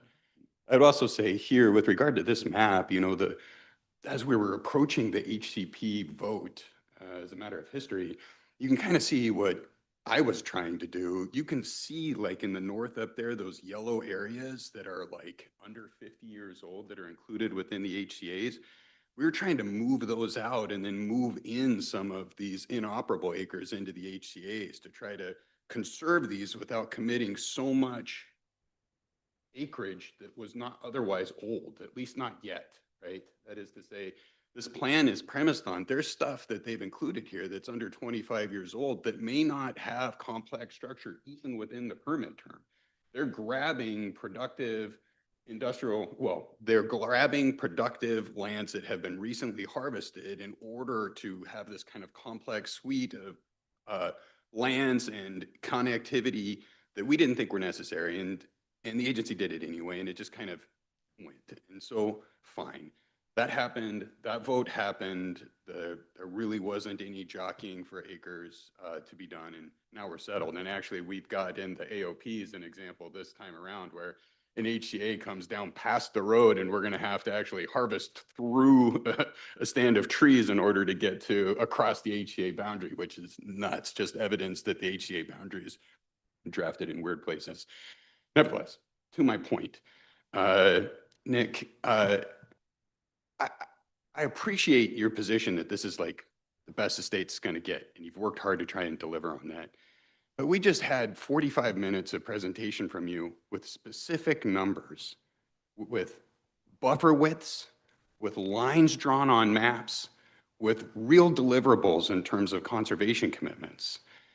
And what we've had so far in terms of how are we going to manage these lands going forward has been a presentation by ODF to this board that says, well, we think we can do this, but you can't actually tell us to do it. That is to say, this is kind of what we're thinking about. But it's just modeled. It's not modeled, and it was very explicitly offered in the context of, this isn't a promise, this is just a modeled scenario, and you styled it as a scenario. And I think the challenge with this is that you're telling a lot of Oregonians to take it on faith that that leg of the stool is actually going to come through. These conservation commitments are in legal instruments. I mean, that's in the Habitat Conservation Plan. It'll be approved and a prerequisite to the incidental take permits. But how are we going to manage on a go-forward basis in these HCAs? What volumes is that going to deliver? That's all kind of on a, hey, we got you, don't worry about it. And I think that's asking a lot of the public. I had recommended at one time that, and honestly, I seem to recall it being in the timelines for this process early on. I had recommended that you actually print the implementation plan, the IP, the 10-year IP, and make it available. We don't vote on the IP, but then at least the board would have visibility on the first 10 years. This is how we intend to manage. This is ODF going on record that if you approve this FMP, this is what we intend to sign. And obviously there's no instruction from us that you have to do that, but I think everybody would be on the up and up, and we would be communicating to one another. These are my expectations, at least regarding these first 10 years. And it's sad to me that the IPs appear to be put off so far. I wonder if there's not even opportunity yet by July to put an IP in front of this, body and say, look, here's the thing we intend to do. Absent that, again, you're asking me as a board member to take a vote with really crisp specifics, with maps, with lines drawn on them, and without any real understanding about, how these rural communities are going to fare in terms of harvest volumes. Yeah. Go ahead. I think what you suggested, I understand, would be great from a certain perspective, but I think it's kind of legally dubious because you then saying, hey, this is what our responsibility is as a board and what it's not. Oh, but by the way, until we see that actual plan, that, you know, implementation plans, we're not going to approve forest management plan. To me, you've effectively gone beyond our authority. I don't agree, but That's fine. Ben. Ben Doimling for the record. Thank you, Nick, for that great presentation. And following on Heath, on your comments, because I think there is so much flexibility in this plan that there's any vote that we might take on this is relying on a lot of trust. And I think the key ingredient there is the performance measures and the performance measure targets, metrics, trends. And that is an opportunity, Heath, for the board to put a finer point on how this unfolds. We haven't done that work yet. And I understand the timeline logistics that we're in, and it is challenging. And I haven't been along for the ride as long as many of the people here in the room, but I feel like I've been along for a pretty long ride on this. And I'm excited that we're in the home stretch, and I generally think this is the result of a huge amount of work, and I'm cautiously optimistic about what's in front of us.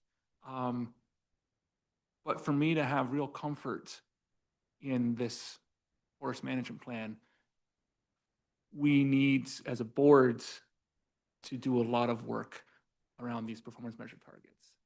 And there's an unfortunate timeline here. I mean, you've proposed that that's happening in September. We will be asked to approve this in July.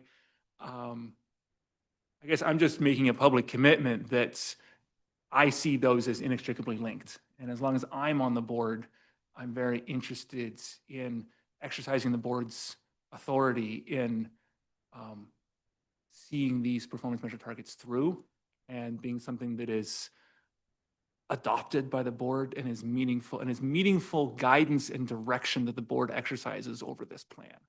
So despite the fact that the timelines are backwards in some ways, I think I have a very clear end goal of what this is, and I look forward to seeing that through with the board.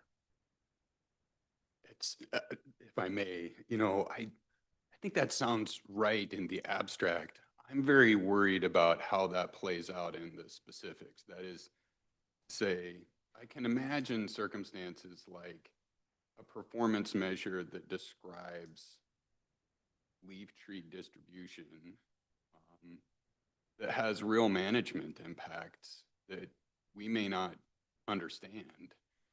And at the same time, we know that this board can't give annual harvest targets to ODF. And so what I think the likelihood there, well, I think there's a very real risk that this board could casually wander into very meaningful, or at least material, additional restrictions on management of the forest without any crisp understanding of affirmative management of the forest. With due respect, Heath, I don't think this board casually wanders into anything. I have deep respect for all the members on the board. We're a bunch of smart folks, to toot my own horn here. And I don't mean it like that. I just mean we won't have the information, that the modeling won't be there. That is to say, we will be making the decision ignorant of the impacts, necessarily ignorant of the impacts of our decision. And maybe those performance measure work takes some more time, but I have complete faith in this board to navigate what are going to be hard conversations, but with eyes wide open. And I think we can get to a good outcome.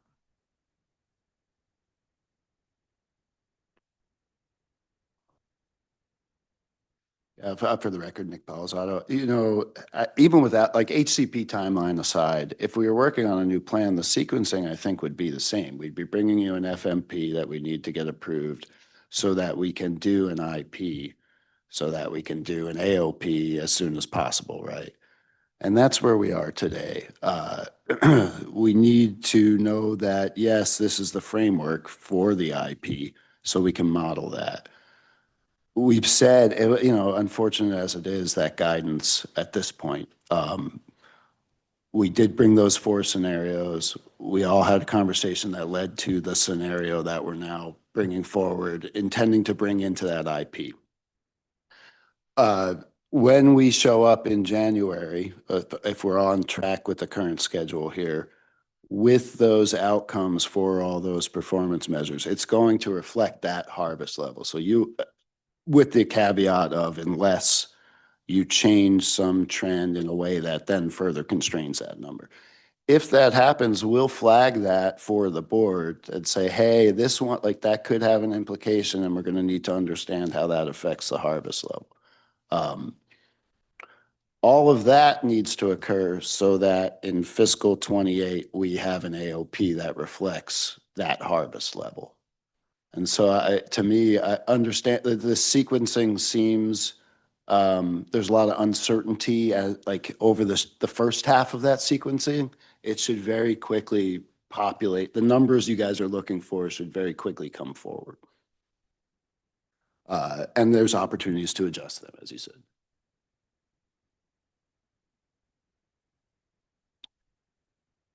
Okay, thank you, Nick, Justin.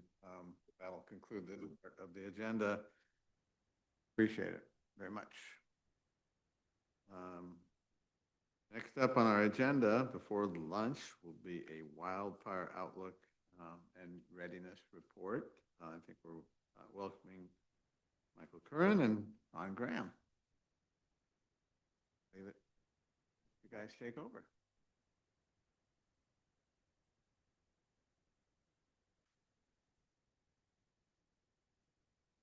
Okay, good morning, Chair Kelly, State Forester Casey, other members of the board. For the record, my name is Michael Curran, and I'm the Chief of Fire Protection for ODF. And I'll let Ron introduce himself. Good morning, Chair Kelly, members of the board, State Forester Casey. I am Ron Graham. I serve as the Deputy Chief of Fire Operations for the Fire Protection Division at ODF. Okay, so thanks for providing us the opportunity to give you a fire season outlook. I will try my best to give a positive outlook on the conditions we are experiencing so far over the fall, winter, and spring, and how dry we've been. State Forester Casey really set it up well that conditions are ripe and prime much earlier this year, and we're a good 3 to 4 weeks ahead of schedule with conditions. I don't think I'm doing that.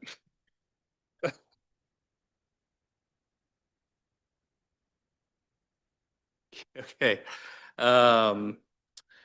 With that, like I said earlier, long story short, very dry fall, winter, spring, and that's indicative statewide.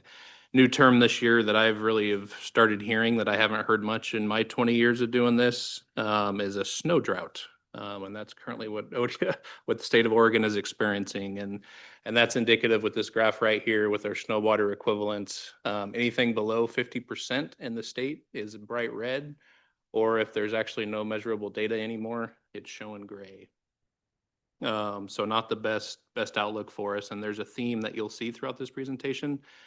With all of our fire season outlooks, forecasters look at analog years to kind of see what in past years match current conditions that we're experiencing to kind of give us that sense of what we may be able to experience. So with that, 2 of those key years, analog years that folks are focusing on are coming from 2015 and 2018. And you can see a lot of similarities with what this current season is. And I'll get into a little more detail with what 2015 and 2018 were like for us. So. We've had the warmest temps on record over winter and spring, and actual snowpack levels across Oregon are 14% normal statewide. So not ideal for us. Moving into drought conditions. So essentially there's 5% of the state that's currently not in some sort of drought status. And looking at our analog years of 2015 and 2018, again, large chunks of the state have declared some sort of drought and drought conditions going into the summer. So really just anchoring into those analog years the best that we can. And then kind of the next slide will highlight the comparison years in terms of acres burned. So going back through, talking through analog years, kind of what to expect. And I always like to put the caveat to these. A lot of these intel that we're getting, these are planning tools for us. It's not gospel. Doesn't necessarily mean that everything's going to be exactly like 2015 and 2018. These are really just planning tools for us to kind of get an idea of what we can expect. But looking at 2015 and 2018, some just significant fires that occurred going through 2015, really active year statewide, in particular within Central Oregon and the Canyon Creek Complex, and then the Cornet Windy Ridge fires in Northeast Oregon that occurred. Very significant fires for us as a state. And at the time in 2015, this was prior to 2020, obviously, but that Canyon Creek Complex, we actually had the most structure loss in that fire that the state's seen in quite some time, with 43 structures. So further significant fires there. West Side was busy that summer as well, but a lot of activity within EOA that really showed itself. Moving into 2018, you can see some significant fires there. Really busy year for Southwest Oregon in 2018 across all jurisdictions. I think a lot of fires that summer were career defining for a lot of folks in this agency, which is not ideal. And again, a lot of the conditions that we've seen going into that 2018 fire season are very similar to what we're seeing right now. So I think in all, we could expect a very active fire season statewide going into the summer. So some other forecasts that work for some of our federal counterparts look at 97 and 2002 also as potential analog years, although those don't quite match up as much as 2015 and 2018 do. I think the one of significance that most of you are probably tracking is that Biscuit fire that happened on the Rogue Siskiyou back in 2002.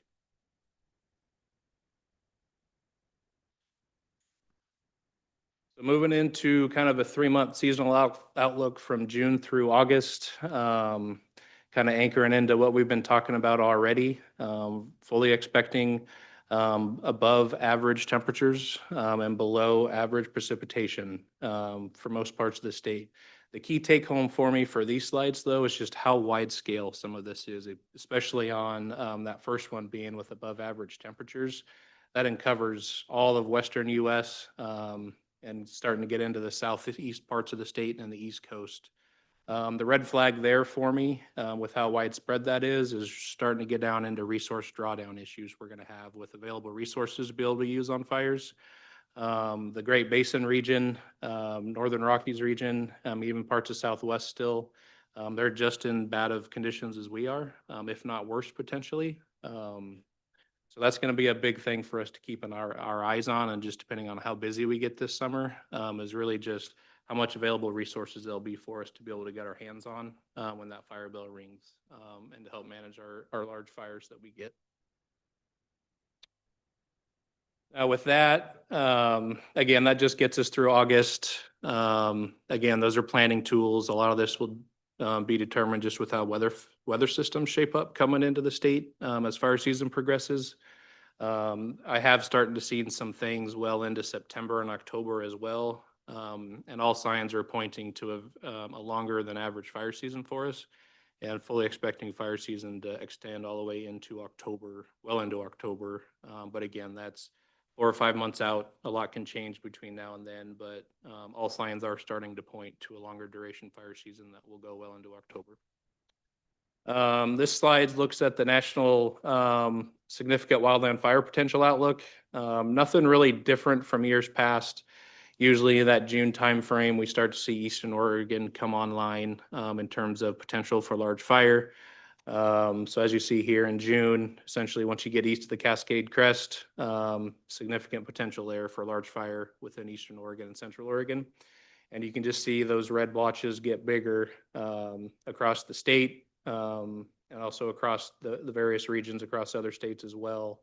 And just pointing back to the potential we've got that's so large scale across the Western U.S. Again, just pointing back to those resource drawdown issues that we're fully expecting. So, and again, like I mentioned with October, this one starts to look at September in terms of large fire potential. Again, I think we're going to see a fairly large red blob forest in the state of Oregon, even going into October, just given the conditions that we're seeing. So the other take home here too is we've moved out of La Nina conditions over the spring here, and we got about an 82% chance to have a fairly strong El Nino pattern develop for us going into the winter. And if folks are tracking that, that usually means warmer, drier temps for us again going into the following winter. So again, time will tell to see how that actually shapes up and just how significant it is, but starting to have very high odds that we'll get into a fairly strong El Nino pattern through this summer, going into fall and next winter. So with that, I'm going to hand it over to Mr. Graham here, and he'll go through some of our planning efforts to date and some fire stats. All right, good morning once again. You heard a lot of significant information about the weather and the fire potential outlooks, and what does that mean for us currently? So a little bit on the status of where we are with fire season currently. 125 statistical fires on ODF protected lands year to date for 414 acres, and you can see that's significantly less acres than our 10-year average. Minimal lightning fires, which is fairly usual for this time of year. We really haven't hit the peak lightning season, and where the lightning fires have started, not the most receptive fuels. So those are isolated fires, oftentimes even single tree fires that are easily caught on initial attack. The other thing to point out though, however, is our KPM, our key performance measure of keeping 98% of the fires 10 acres or less. We're currently at 92. It takes very little to exceed and not hit that with the number of fires that exceed 10 acres. Very common this time of year with the receptive fuels. We get fuels in fires in light fuel types that quite frequently do exceed 10 acres, although they do not last normally past one burn period and are caught fairly easily as well. Statewide, across all jurisdictions, there's been 287 fires for 5,500 acres. So kind of typical of our statistics. We tend to run half or better at the end of the year number of fires and a fraction of the acres burned, and that's kind of where we're at right now as well. So early indicators of some challenging weather conditions. In addition to what Chief Curran mentioned, our partners at the Department of Interior issued a fuels bulletin here about a week or two ago around some of the Great Basin types fuels, showing that early start, early potential. However, it's been somewhat normal of a start to fire season. We have seen some increased activity across multiple districts, really around all of our geographic areas. With the recent fire last night up in North Cascades, we've seen a few fires that have caused localized evacuations, level 1 and 2 evacuations. Again, very short-term, short-lived, fairly isolated events. Nothing that's giving us great cause and great concern. So not as much gloom in where we are with activities compared to the potential that's out there. Okay, so a little bit on our work with resources. Most of you are very familiar with this.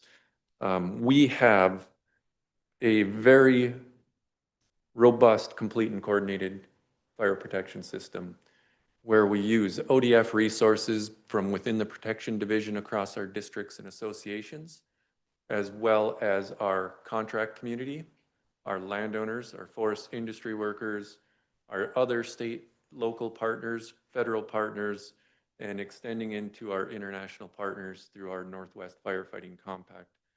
This year, we're tracking over 4,000 individual resource types in our incident resource agreements for availability.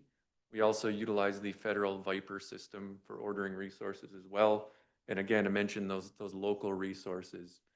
Our districts are in the process right now of hiring their seasonal workforce, bringing those seasonal firefighters back, putting them through the normal required agency trainings and firefighter trainings.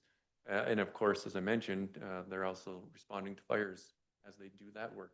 So getting there as far as that. We've got several other tools and assets we use, such as the 86 cameras in 3 camera detection systems. We share information across those 3 systems. So I put that in with this statewide coordination is that we've come a long way with utilizing and coordinating with camera detection systems. And ODF has a really robust network of the camera systems. One we always really like to talk about, and second or maybe equal in terms of where we are as an agency across the states and even our federal partners. You know, we host 3 complex incident management teams. That's pretty significant amongst the states. There's only a handful of us states now that have our own incident management teams. Most are interagency teams across the country. And then this severity program. The severity program that's been longstanding continues to evolve. It's kind of one of those flagship programs that we have here. We're looking at a very similar complement of resources this year. You're fairly familiar with Type 1, Type 2, Type 3 helicopters, single engine air tankers, single engine scoopers. We have 1 air attack platform we're bringing back this year. Last year we utilized 2. Our funding is a little bit tighter this year. As you've heard in previous years' reports, the aviation assets, they're very costly. The competition for these resources with other states and our federal partners is pretty fierce. More and more states are setting up their own aviation contracts across the country. There was a time where it was like CAL FIRE, Washington, ODF, Florida, and our federal partners. Now we're seeing states like Montana, Idaho, and a handful of others, Wyoming, expanding their aviation capacity. More competition for those same resources. Most notably, little tiny picture there towards the bottom of the screen is a picture of a twin otter, very similar to the multi-mission aircraft that ODF in the state of Oregon took possession of over the weekend. This was the multi-mission aircraft purchased through bond funds. That aircraft has kind of like the latest forward-looking infrared camera detection, video systems to detect and map fires. As I mentioned, it's here in Salem now. We have about a month of continued pilot training, staff training to learn how to use the new equipment and have that online and ready for July 1 for this fire season. Really significant investment to eventually replace our Part Navia observer, which was really aging, couldn't meet the requirements for our federal partners to, prove it, card it, and utilize it. So this is significant for us in our program, an investment that should last multiple decades. And I'll turn it back over to Chief Kern. Okay. Yeah, I do want to touch on our new MMA and really just, that's a big deal for us to finally get this thing across the finish line. We still have, I think we're 99.9% there. We just got to get the last little bit of training in place. But just want to highlight our aviation unit and the work by our procurement staff here in Salem to really get that thing across the finish line. It's been about 10 years in the making, from the starts of the conversations to get our initial plane replaced, to getting the necessary funding in place, to now having it ready to roll. So I just want to give a shout out to those staff, because that's a big accomplishment for them, and it's been a lot of work over many years.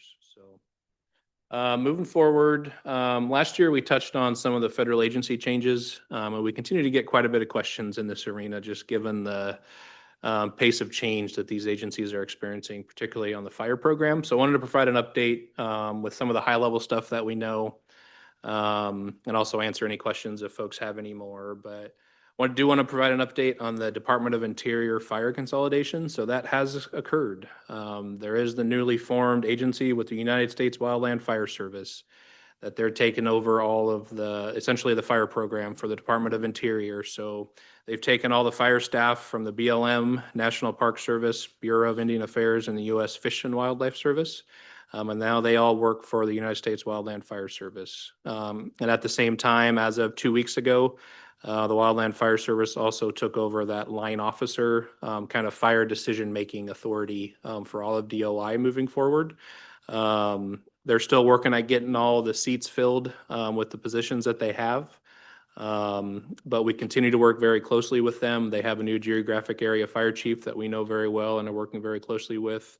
But still a lot to go with in terms of changes they need to make, but feeling really good in terms of where the Wildland Fire Service is going into the summer and how closely coordinated we are with them.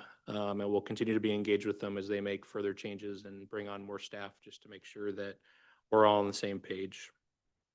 At the same time, the Forest Service Fire Program, if folks recall, there was a congressionally driven report or study that the Forest Service will need to conduct. And I think last I heard it's due in October sometime.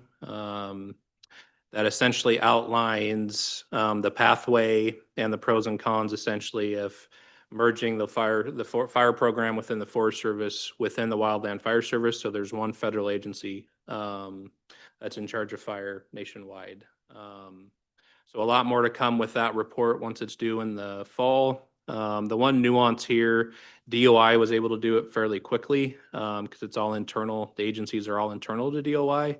It takes an act of Congress to move the Forest Service Fire Program under the Wildland Fire Service because it's two separate agencies that they have to connect with there. So more to come in the fall, and hopefully by this time next year, we'll kind of know a resolution on, are they going to join or are they going to stay their own program? So more to come there. Some things the Forest Service is doing, they're starting to mirror the organizational structure on the fire side that the Wildland Fire Service has. So if a transition does happen, there's already going to be some pieces in place where that transition is going to be a little bit smoother. And just like we are with the Wildland Fire Service, we're working very closely with the Forest Service as they work through these changes. And we try to make sure the state's voices are being heard on any recommendations that we can provide or options for input. Also want to talk through some updates on the federal incident management teams. Last year, we talked about how they went down 5 teams.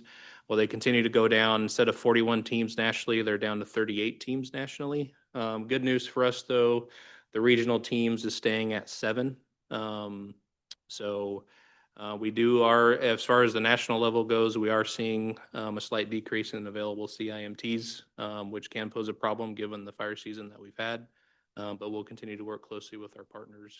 But again, from a regional level, still sitting really good that we can still maintain the 7 teams that they currently have in place. And then one of the things I forgot to include on this slide that I do want to highlight, they're called numerous things, readiness memos, chief's letter, you name it. But both DOI, Wildland Fire Service, and the Forest Service has issued these memos setting direction for their staff, which essentially mirrors how ODF has been fighting fire: quick, aggressive initial attack and get on fires while they're small.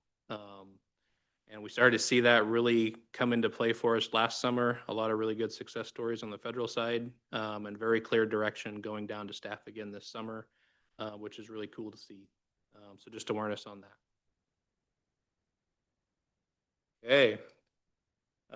So as you all know, ODF kind of is in charge of the complete and coordinated system statewide. Here you see a lot of our logos that we partner with. Really the take home for me, the outlook's not great, right? And you can see that with all the models that we've got. But we have been preparing, we continue to prepare and plan, as it is going to be a very bad fire season. And that's happening at all levels, at the ground level with our districts, to our area offices, up to our division. So we're prepared and planned as best we can. At the end of the day, we have a very dedicated staff, from here in Salem out to the field. And I really just want to give a shout out to all of them, whether it's the division staff, our area staff, all of our staff out at the districts, and also our forest protective associations that we have out there between Douglas and Cluse Forest Protective Associations and Walker Range. All remain very committed and ready for the task at hand, and we're ready to go when the fire bell rings.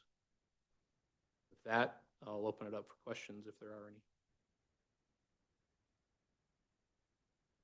We've all got our fingers and toes crossed, and I would just only add, you guys did an incredible job with safety last year, and just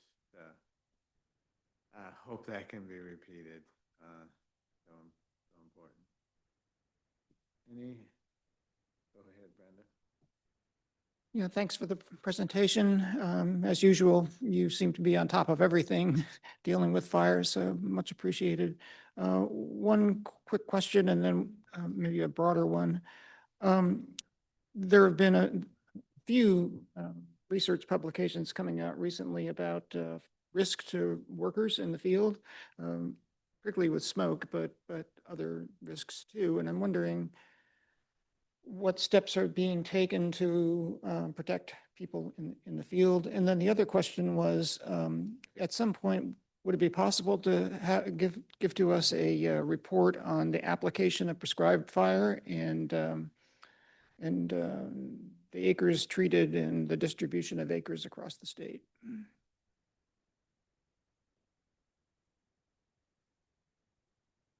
Okay. Yeah, so maybe I'll start with the second one. I think for sure we can get a presentation in front of the board and just kind of talk through progress to date on prescribed fire. At the end of the day, it's a work in progress for us. We are starting to get more done on the landscape, but we still have a lot more to go as we're really just building that program internally. So more to go, but yeah, we can work on getting a presentation for you. In terms of the smoke impacts, so there's a lot at play there. And maybe I'll start with what we are currently doing. So what we do, and it's purely optional, and it's stuff, we make things available for our firefighters, whether it's masks at our IMTs, at our districts, and if folks choose to use them, they can. We're also working through, we have our OSHA requirements in place when it comes to our heat and smoke rules, and putting certain barriers, or not barriers, requirements in place, and mitigation measures in place. There's a broader conversation nationally that's going on around this, and it's a conversation we'll continue to, I know at the NASF level, and my counterparts around the state, definitely tracking the conversations. I think there's still more to come, but there are some small things we are trying to do in the interim and provide certain things for our firefighters. And again, it's totally optional for them. We can't require them to wear masks while they're out on the line or anything like that. But we are putting certain things in place to try to assist the best we can, and making sure they know what's available to them. So I know you've done some research through some other states, I guess. Do you have anything to add, Ron? Yeah, I would just add a couple of points. Through the Western State Fire Managers, there's a subcommittee for mental health and wellness, and we have a seat on that committee. That's really focusing on those two things, overall firefighter wellness and mental health especially. So there's a network of different providers and resources each state has. We need to work closely with our partners here in ODF safety and expand our program, but we have peer-to-peer support, and we have hospital and family liaison programs. That's a good start. I would say one thing from experience that I've seen a fundamental shift over my years is it was very common to locate fire camps, ICPs, in areas relatively close to fires. Fire activity and intensity seems to maybe take care of that a little bit for us these days. Where I'm going is it was very common to fight fire all day, in the smoke all day, and then sleep in an inversion all night and breathe smoke all night.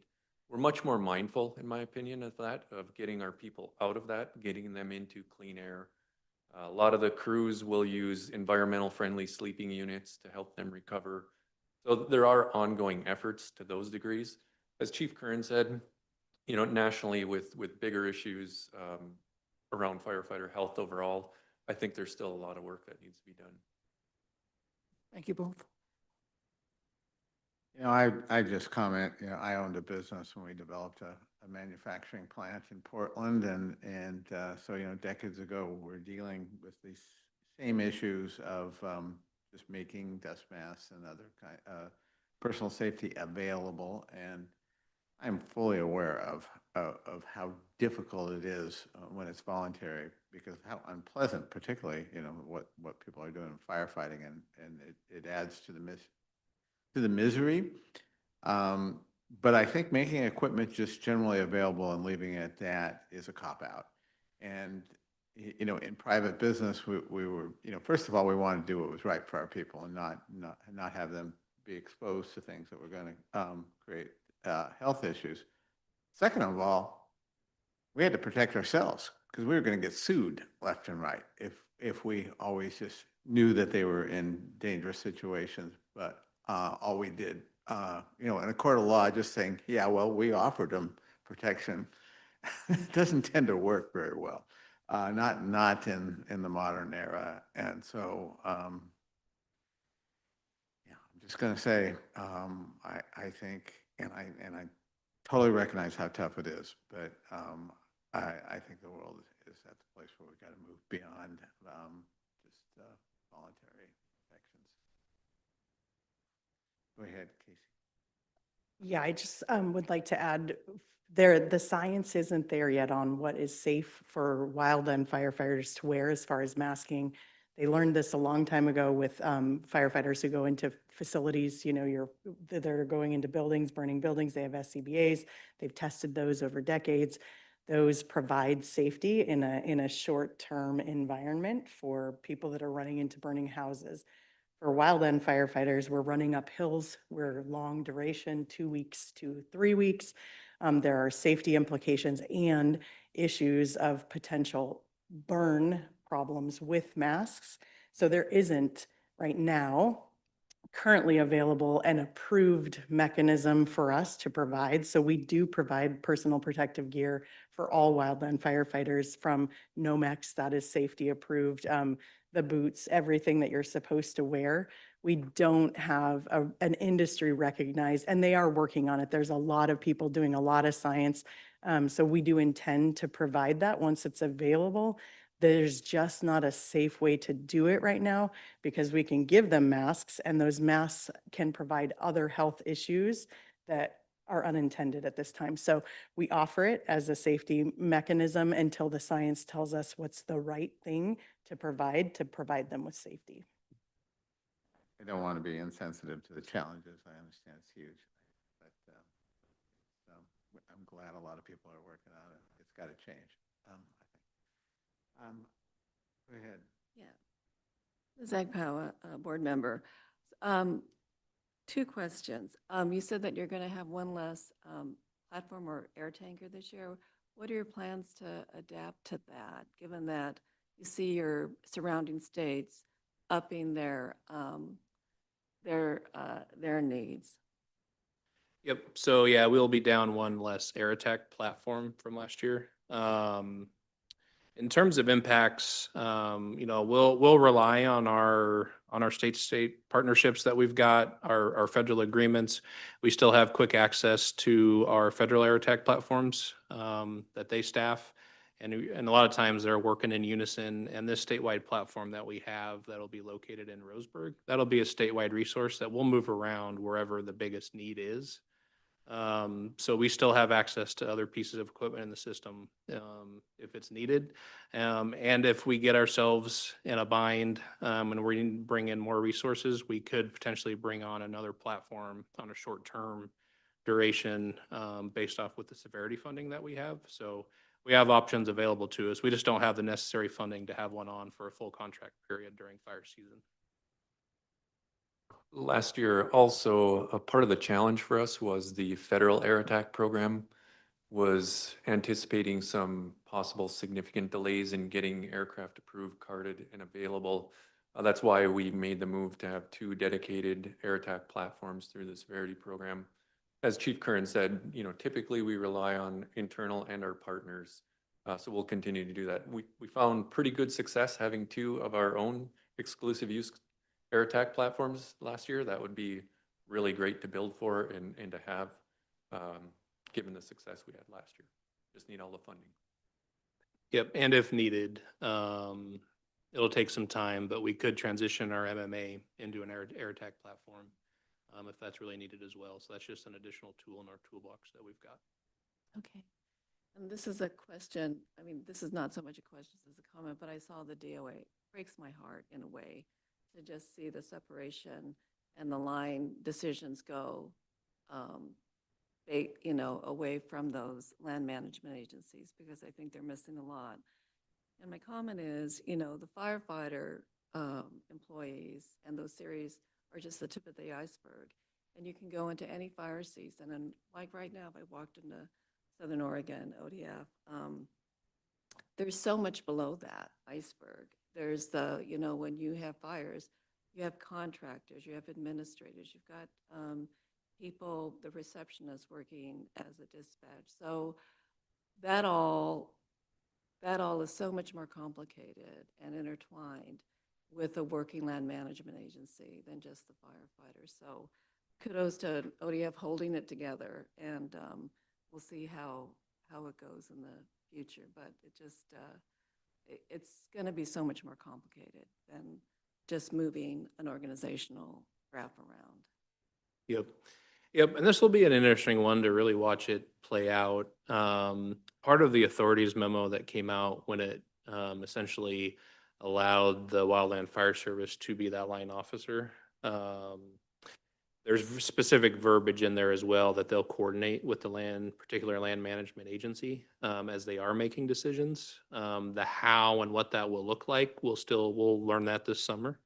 But there is verbiage in there to still allow that coordination with the land management agency as decisions are being made out on the ground. So this will kind of be the first summer we've got to kind of see how that's going to play out, and we'll know more once we get through fire season. Luck. Yeah, Liz, and thanks for that. I think that's one thing we continue to watch for sure, and taking an active role in at the national level and here regionally. The decoupling of firefighting, it is very complicated from natural resource agencies. It's how we began as a service, actually. Wildland Fire is separated outside of structure firefighting, and they are different. And firefighters across all of our agencies do a whole lot more than fight fire. They provide mitigation, rehabilitation. They are fighting fire through multiple efforts every single day. And so we continue to remain engaged, and that's been our concern point, is as we start to decouple these things. It's different when it's just interior because the dotted lines can go back into the wildland or into their natural resource management side a little bit easier.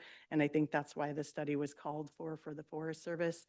So we continue to remain engaged in that question, because that is my fear. The more you continue to decouple, who does all the work? I'll try to keep this quick. I know we're going over time, but thank you for the presentation. This was great, and it's impressive to see what you have marshaled and put together. And it's a really impressive list of resources you have to draw on. And I guess the hard question I have is, I know you have a set of operating statutes that tells you what you need to fight. But looking 2 years ago, we run the risk of writing a lot of checks we have trouble cashing. And I just wonder if you could share any thoughts about how you are planning to navigate those very real challenges this year, because all indications are that we might be looking at something very similar this year. And there's a lot of resources available, but we have more money than we have had in the past, but it's not limitless. And I don't know if you have any thoughts on how you're planning to navigate that. Yep, and I want to make sure I'm getting at the question. Are you asking more in terms of a cash flow, how we're going to pay the bill standpoint, or just a resource drawdown?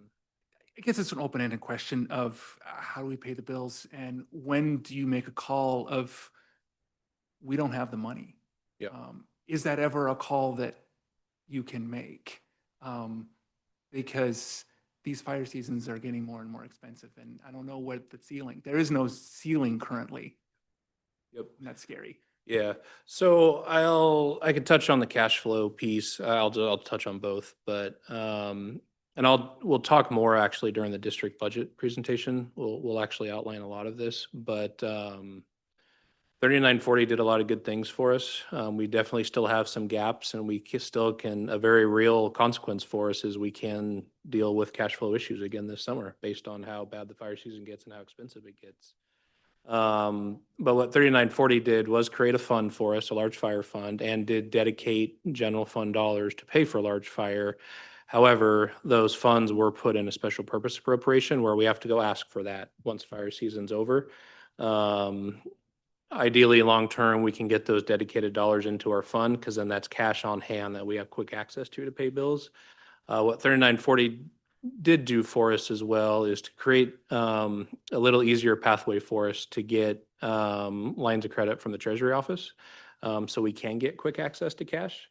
We've been working very closely with our LFO analyst or CFO analyst at DAS on all these particular issues that we've got and the real challenges we still have even post 3940. So we're trying to make sure we're communicating and talking with all the right people, so it's eyes wide open on what we could be experiencing. James will be with me, our CFO, at the budget presentation, so he might be able to share some more thoughts on it from his perspective. But we're sitting okay from a cash flow standpoint going into this fire season.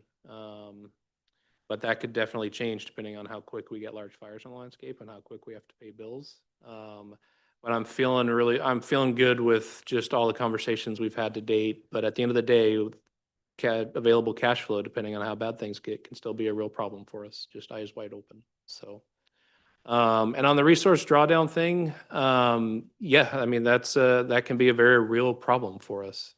You know, we've had a lot of success in getting IRA signed up this year. We've gotten more than what we've gotten in the past, which is good.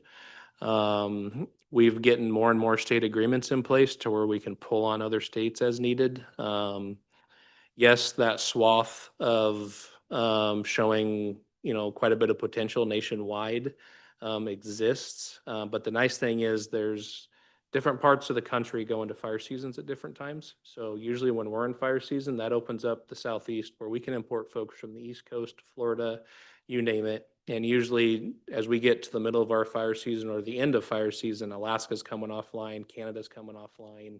So we can start bringing in more and more resources as we needed. And we have a very robust contractor force in the state of Oregon that we can always rely on, and we try to use them as much as we can.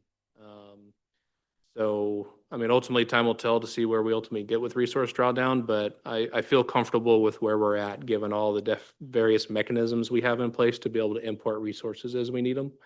We just got to get fire season here, and we'll see how it plays out. Other questions? Thank you very much. We're about 15 minutes behind, but luckily we had an hour scheduled for lunch. So I think we'll maintain our schedule and just take 45 minutes for lunch. So let's break now until 12:30.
Okay, we should be getting started. I think we need to send the sergeant at arms to go get Heath, though.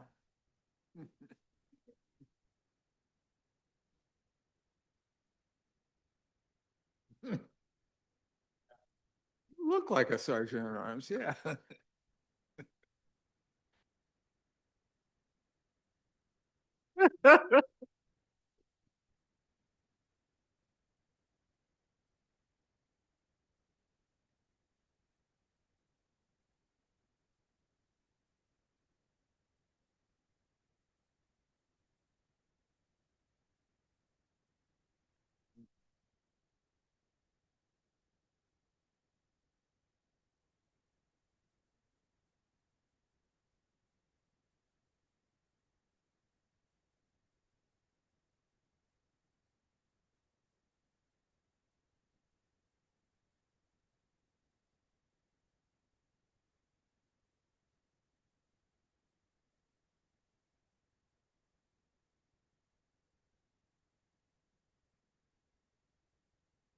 Heath, welcome back. We sent the sergeant of arms for you, but all right. Okay, we are back in action. Our afternoon session, and the first item is the Forest Protection Association budgets. Michael Curran and of course James Short are going to help us through this. Okay, good afternoon again. For the record, Michael Curran, Chief of Fire Protection with ODF. I'll let James introduce himself here. Good afternoon, Chair Kelly, State Forester Casey, and the members of the board. I'm James Short, Agency Chief Financial Officer. Okay, so consistent with statutory direction, we are here as part of our last step in our budgeting process to get Board of Forestry approval on our district protection rates. Kind of through this process, I'll start with the beginning, just overall high-level budget process, what the budgets actually cover for us and what it provides, and then start going through, quite frankly, quite a bit of changes that we've had to experience in a good way with the passage of House Bill 3940 and how it redirects funds and go from there. So there's going to be a lot of new information thrown your way. So please feel free to interrupt if there's a question or a clarification that needs to be made, and we will do that. So with that, we'll go ahead and get started. So this works. So just high level budget development process. So always starts off first of the year. Our headquarters services fire protection budget, which is essentially Salem Protection Division, and our areas develop their budgets first. And then from there, our districts start building their budgets at that local level. And that effort is reviewed and guided by both the associations and boards that they individually work with. There's 12 around the state, as a reminder. And from that work, what that ends up doing is establishes the adequate level of protection and the associated costs that are attributed to that, which essentially equates to a per acre assessment at the end of the day. So with our base level of fire protection, which we're here to talk about today, what it's providing is adequate level of protection on 16.2 million acres statewide across 12 fire protection districts. I'm not going to get into details on all the extended attack. I think we covered that earlier in their fire season readiness, but just know that this covers both the initial attack, that ground level readiness and response, all the way up to extended attack with our complex incident management teams and overhead resources and contracted resources that we have signed up on IRA or agreements.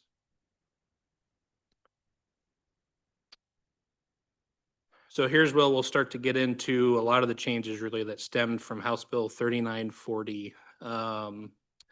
This bill at the end of the day was intended to provide immediate rate relief for landowners. So what it did was help redivert current funding streams to have them go towards other parts of the budget to help bring down ultimately what the goal was with lowering landowner rates. So as mentioned before, the base budget, that fire department ODF budget, which is 95 million, that is the state's investment in initial attack.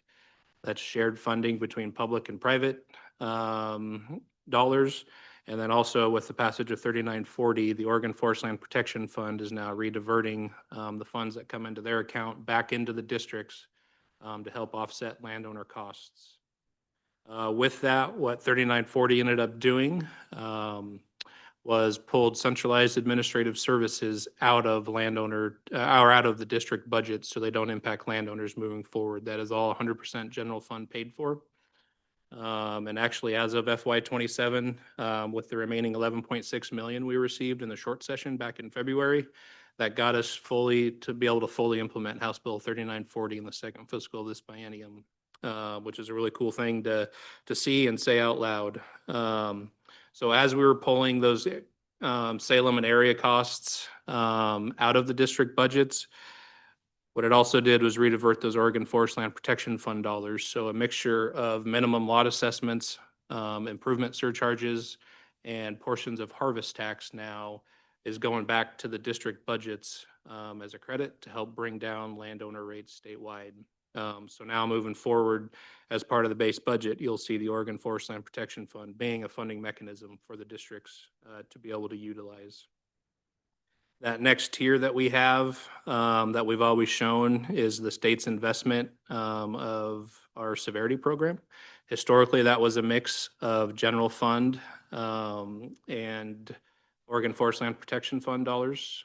With passage of 3940 now, our severity program, not only did it go up from 10 million to 12 million a year, now it's all 100% general fund paid for, to where now that's more money available to go back to the district budgets.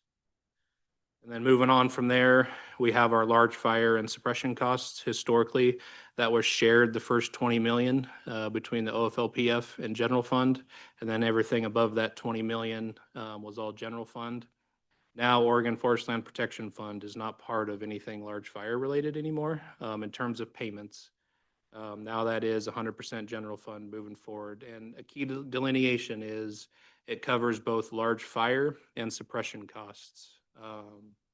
One thing the Oregon Forest Land Protection Fund and the Emergency Fire Cost Committee did in the last year, they were responsible for paying a portion of the large fire costs, was they updated their eligibility requirements, which essentially really helped us create readiness budgets at the district level. And now we have a suppression budget now with the large fire fund and the funding that we get from that moving forward. Which is really going to help us long-term because it takes volatility out of the district budgets and really gets us out of having some unknowns, to where historically between district deductibles and other means, districts would have to pay a portion of large fire costs, which is always an unknown. So on any given year, districts would go over budget or be way under budget depending on how fire season played out. To where now, once that fire bell rings, it automatically becomes large fire fund eligible. To where now the district budgets are truly just paying the readiness costs for that, the fire crews to be there prepped and ready to go once that fire bell rings. So with that, I think the other piece I forgot to mention about on centralized administrative services, we also had a big win for our public landowners. There was an admin prorate surcharge that was added to public landowners that now that's 100% general fund paid for as well. So we actually were able to provide relief for public landowners through this process as well, which especially was a big win for our state forests currently. So, okay.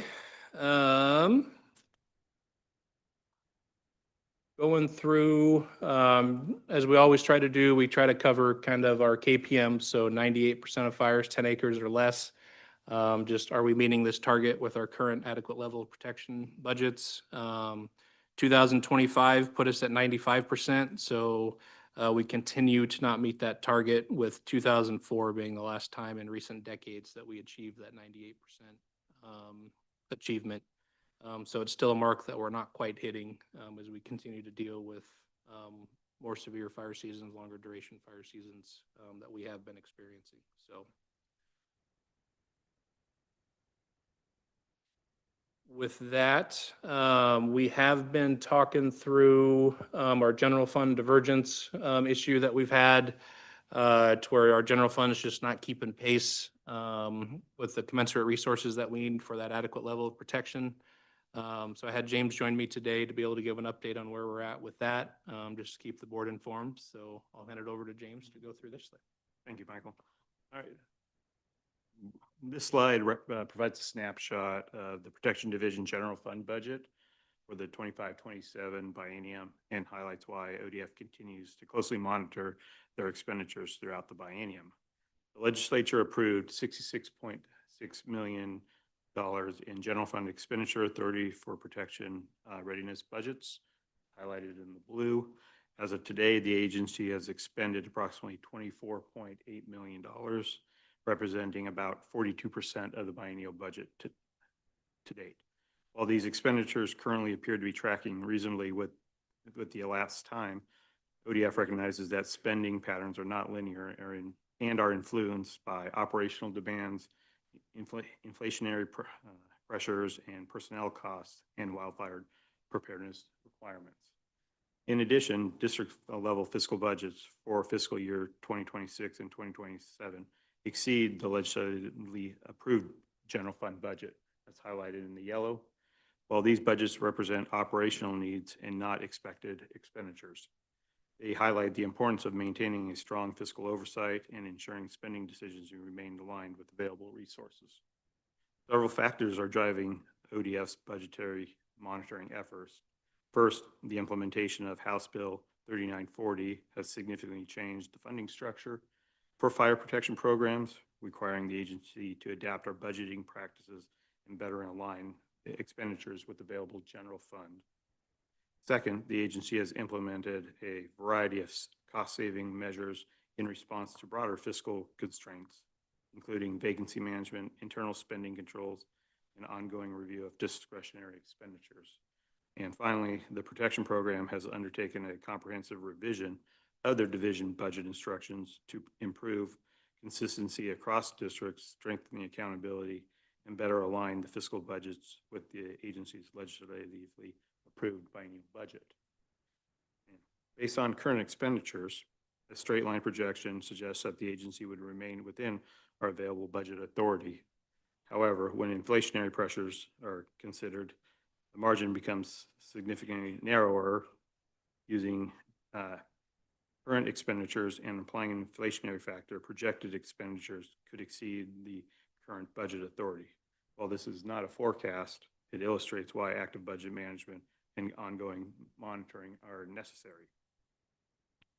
As a result, Protection Division and Business Services leadership conduct regular reviews of expenditures, vacancy savings, and spending plans to identify potential budget pressures and early and take corrective action as needed.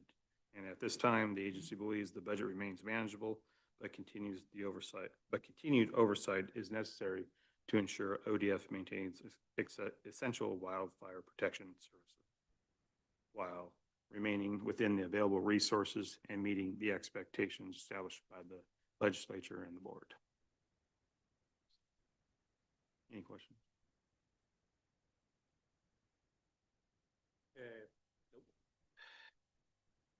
Okay, with that, like to kind of talk through the spring association meetings that we attend, where all the individual forest protective associations ultimately approve or don't approve their local district budgets. So those meetings were held and attended by myself, primarily with Deputy Director Williams and Deputy Chief Levi Hopkins that's behind me here. We try to make sure we have Salem presence at all those meetings. And kind of some key themes that we saw. 3940 worked as expected for roughly half our districts, while the other half did not see that rate relief. We were able to identify some of the main drivers for it. Each district's a little unique, but some main drivers on why we did not see certain districts go down in rates. Some districts had higher than normal personnel costs increases. Some of those were, we had some available seasonal months available that a few of our districts were able to utilize, and they took advantage of that in working with their landowner association to try to increase their seasonal months that they had at the local district, given fire seasons we've had.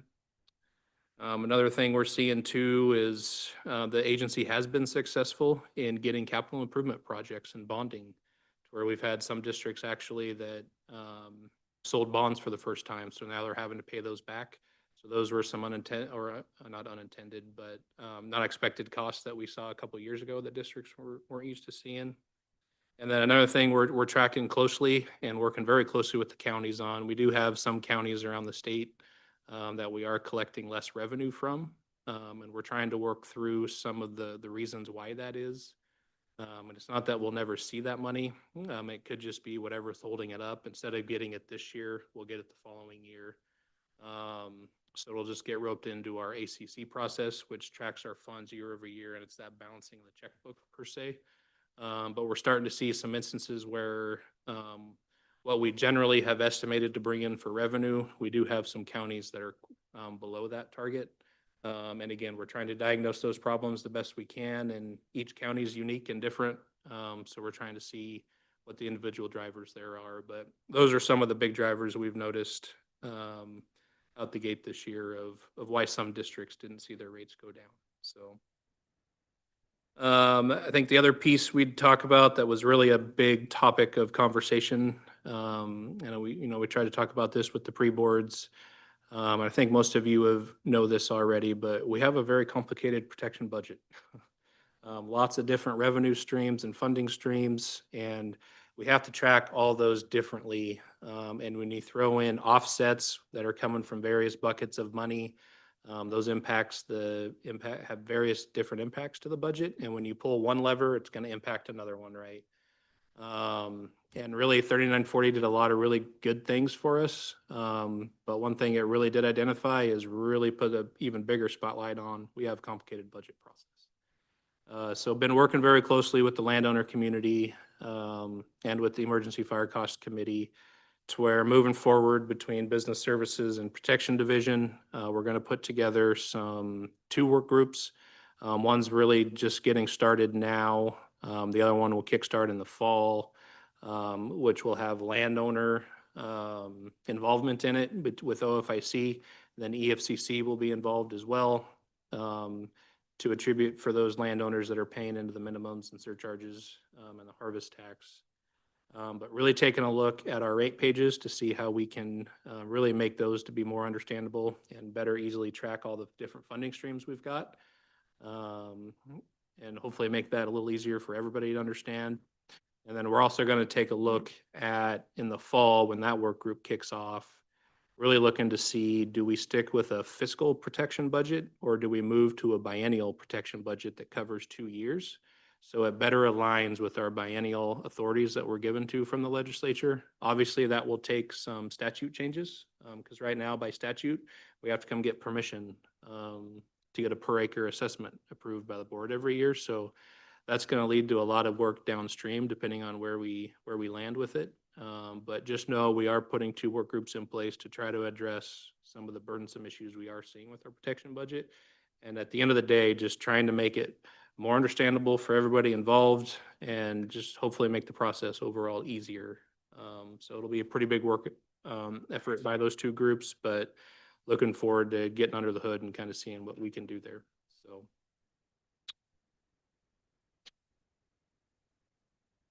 With that, the department does recommend that the board approve all fiscal year 2027 Forest Protection District budgets and prorated acreage rates as presented in Attachment 1. I would highlight, you all did receive an updated Attachment 1 from us a few days ago. Main reason being why that was different when we needed to send an updated one to add on to our complicated budgets and the various funding networks. It takes somebody working behind the scenes to manually enter all the information for personnel costs and SNS and you name it. So somebody might hit a number wrong. And what we found in our Central Oregon District budget, there was a personnel rate that was overinflated and that got caught. So we updated that and that ultimately helped bring down the COD rate from $2.62 an acre for private landowners down to $2.13 an acre for private landowners. But that's the one change. And thanks to good work by our business services staff, double checking, triple checking things on the back end of all this, we're able to catch that one. So, so that's the reason why you did get an updated attachment. But that's the one one change that was made, and it was a good catch. So I'm glad we were able to catch it when we did. So with that, open it up to questions if there are any. Anybody have any questions? Ben? Thank you, Ben Doimling. I've got two questions, and the first one, maybe if we go back to maybe slide 3, I think the 3 triangles of the fire funding model, that one. That top triangle doesn't have a number in it. Is there a ceiling to that? Can you give me a little bit, it just says general fund. So what can we expect to be able to draw on there? Yep. In terms of a ceiling, no. What we have done, as I talked about in our first presentation, 3940 did earmark some funds into that special purpose appropriation, which essentially was a 5-year average of our net large fire costs that we do. So we use that average at least as an earmark. At the end of the day, working closely with our LFO, CFO, and the governor's office, we still got to continue to respond to fires. We still got to continue to put fires out. Once we hit that 5-year average of net costs, we don't just stop responding. We're still going to respond. So just like we did in 2024, we far exceeded what that 5-year average was to be able to meet the mission of keeping fires small to the best of our ability. So the reason we did not put a total on there is because there's really no ceiling. We can put the 5-year average, but that doesn't really show that that's what we're going to spend on a yearly basis. It's more just to highlight that it's general fund paying now moving forward for the large fire and suppression costs. Great, thank you. Yeah, and just following on that, just maybe some lessons learned from 2024 is really good transparency around that, not just with the staffers in the legislature, but with legislators themselves. Yep. I think would be helpful to make sure everyone in the state who's going to be voting on that has good clarity in real time. Yep. Yep. And, one thing we've been able to do since 2024 was actually right before 2024, but with the addition of really Deputy Director Kyle Williams, right, we have that dedicated capacity to really work closely with the legislature. So we're sending periodic updates throughout fire seasons. At times, we'll do weekly briefings with the legislature just to keep them posted on what we're doing. Our Protection Finance Unit Manager that works in James's shop sends out weekly updates to where our fire costs are at from both a gross and a net. So we're trying to get better at making sure we're making all those right touch points moving forward. And I think we're starting to hit the mark better than what we have in years past. But we're trying to over communicate the best we can on that. And all of you should be receiving those financial reports during fire season moving forward. Thank you. No, I appreciate that. I had one other question, if I may. You mentioned that your county revenues were dropping in various counties and you were sort of investigating that. I'd be really curious for us to learn more as you learn more about why. And I guess one thought or question is, does it have to do with a net loss of forest land in certain counties? If the forest land has been converted to rangeland, does that change the revenues that you would get? Is that a potential cause, or are there something else? I guess I'd just be curious of what that's telling us about what's going on in the state. Okay. Yep.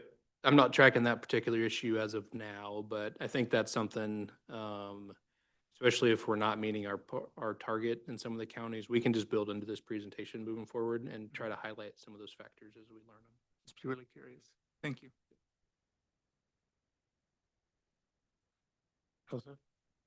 Yeah, thanks, Joe Justice for the record. Thanks for the presentation. I'm curious about the association meetings, and I know East Oregon Association passed their budget for the first time in several years, I think, which was good news.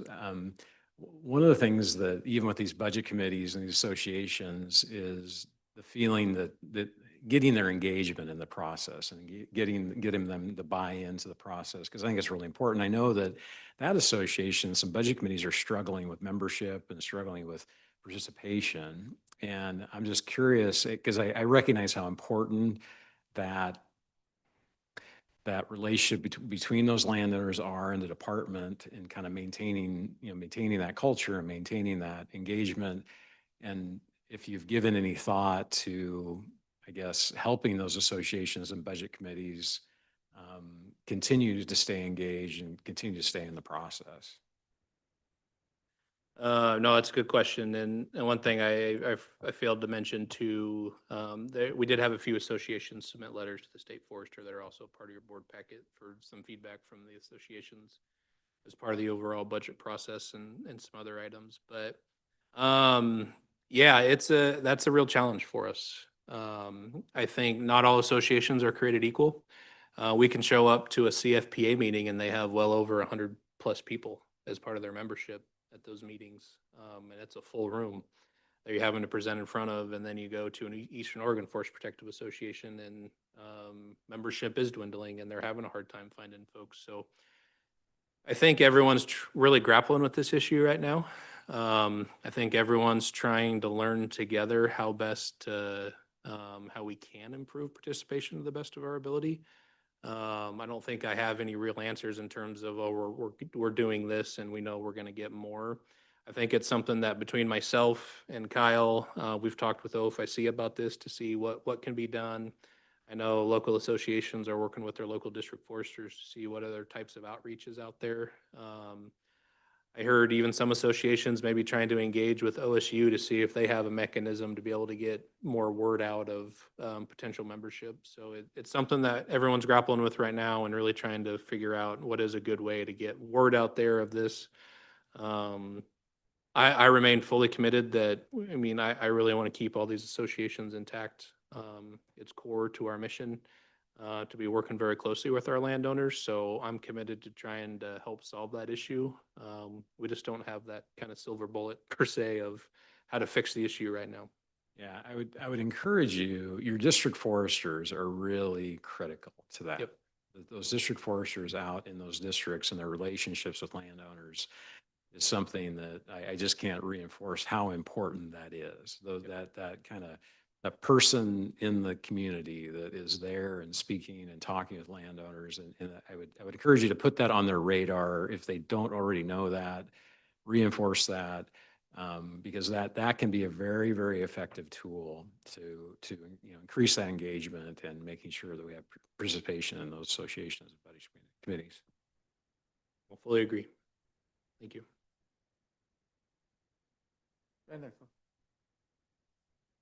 Yeah, thank you for the presentation. And the budget is incredibly complicated, and I sure hope we can find a way to make it understandable.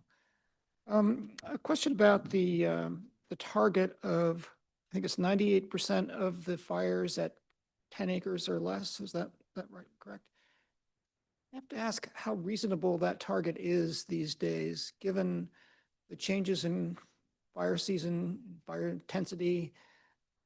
And then also, it seems to me there must be some instances that you encounter where, you come up against a low ground fire and it might be better to let it burn 20 or 30 acres for the long term. So I'm just curious about that. Is it time to make a change there, or is it still a good benchmark to use? Yeah. So yeah, I think it's time for the agency to take a look at that key performance measure. And I know we touched on this back in February, I believe, during the board planning meeting, and it's on our list of things to tackle. One of the things we're doing is we revamped our protection standards policy and manual, and are going to start to get annual protection standards reviews done at each district in conjunction with the landowner associations to really help us show what an adequate level of protection is and where we're not meeting marks. And I think that'll be a good data for us to anchor into to see what is a realistic target for us if we do need to make a change to this KPM. I don't necessarily want to change the KPM to a lower percentage just because we can't meet it. Like, I still want to make sure we have a high target to aim for. But 98% at 10 acres or less, that's a tough target given the current fire environment. And depending on how severe our fire seasons get and how bad resource drawdown can be, we may have to change our operational strategies to where instead of going down the ridge to try to stop a fire because we don't have the commensurate resources to do it, maybe we do have to back off to a road system on one particular fire. Just given from a safety standpoint and the resource standpoint, we would not be successful with that mission. So we're dealt with those decisions and dealing with those decisions as we move forward with the increased fire environment. But we do have it on the list, and we will be taking a look at that KPM. And as always, we'll work with the board on what that could look like as well. But we'll be trying to figure out what a new target could be. Just following up on that, I just feel like, you know, you guys are supposed to put out fires, and that's what you do very, very well, and maybe that needs to change a little bit, but it seems to me if there's going to be some serious look at what kind of situations you would choose not to put out fires, that's a conversation that you need to really be able to have with us and informing us to help. But I don't suspect you're going to be able to do that on your own without a public body like us saying, we are, we are part of that decision, and we, you know, bless that decision. So obviously that's going to be an ongoing conversation. It should be of high interest to this board. Yep. Yeah, I definitely plan on working with the board and our stakeholders as we. Oh, that's a great question, Brenda, because I've been on both sides of the argument in my mind, talking to myself, because on one end, you know, small fires can be low fires can be a benefit. And then in this environment, we've seen these really historic blowouts of fires and east winds and such. So, so how do you grapple with both? And that is, I think, a larger conversation that not only Oregon is having, but across the West is having, and nationally. So it's a really good one. I think it's very timely to talk about that. And I do agree with Jim and Brenda both about, you know, where is firefighter safety and all of that? You know, do we try to get to a percentage and put our firefighters at higher risk, you know, because everyone wants to, you know, get it done and hit a target. So that's always something that I know that you're trying to balance. So thank you.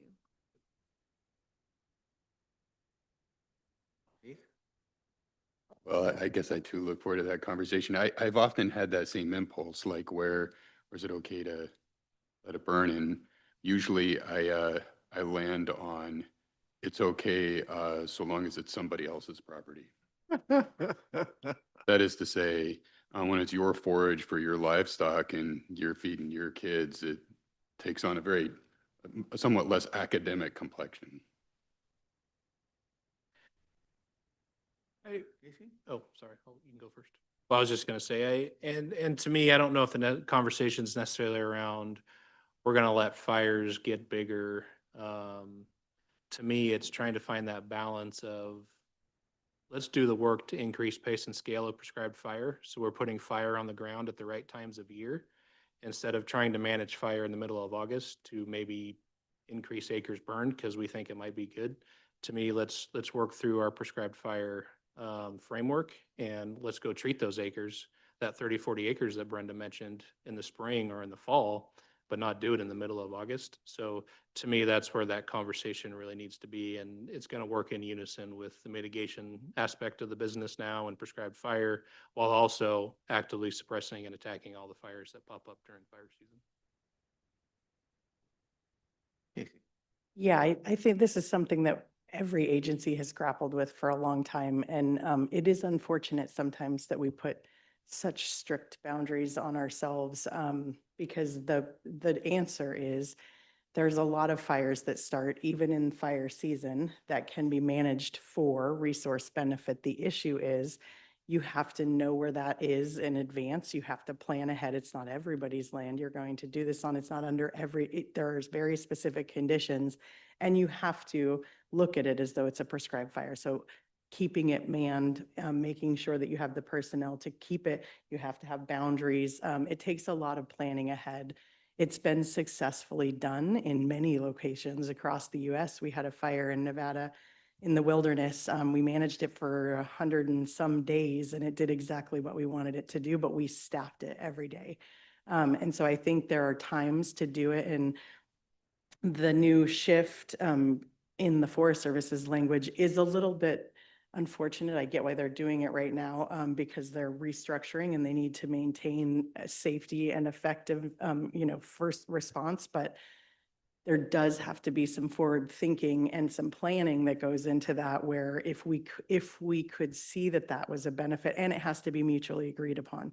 That was something, it isn't our agency that gets to just choose that. It's a collective of people. We don't get to make those decisions on behalf of landowners. You have to agree to this and then staff it if you're going to manage it. And most of the time, you're not going to be staffing it in the middle of July or August because your resource drawdown. But some Julys and some Augusts you might. So there's a lot of thinking that has to go in. And I did hear Chief Fennessy of the U.S. Wildland Fire Service say that though they're going to go into this year and the next year very strict, once they come out the other side, I think we'll start to see a little bit more of that resource planning. I feel like going forward, I think a lot of these decisions are going to be made defensively. And by that, I mean, when we don't have enough resources. And so we know we can't fight all the fires we have on the ground. And then as we look at all the factors, community safety, et cetera, also looking at which fires are doing the most good on the landscape. That may be the reality we're dealing with. Anyhow, anybody else questions or comments? Okay, not hearing any. This is a decision item for us, and we have no one signed up for public comment. So next step would be, would anyone like to declare a conflict or an appearance of a conflict on this agenda item before we move to a decision? Okay. Not hearing. The proposed motion is to approve all fiscal year 2027 district and association protection budgets as presented in attachment 1. Do I have a motion? Chair, and association protection budgets as presented in attachment 1. Great. Do we have a second? Kelly, I'll second. We have a motion to approve the budgets and by Ben Doimling, and Liz Agpawa has seconded it, so I will move us directly to a vote. Liz Agpawa. Aye. Keith Curtis. Aye. Ben Doimling. Aye. Joe Just. Aye. Lexi Lovecchio. Aye. Brenda McComb. Aye. And I will say aye as well. Okay, with that, we have passed the motion for to approve fiscal year 2027 district and association budget as presented. Thank you all. Thank you.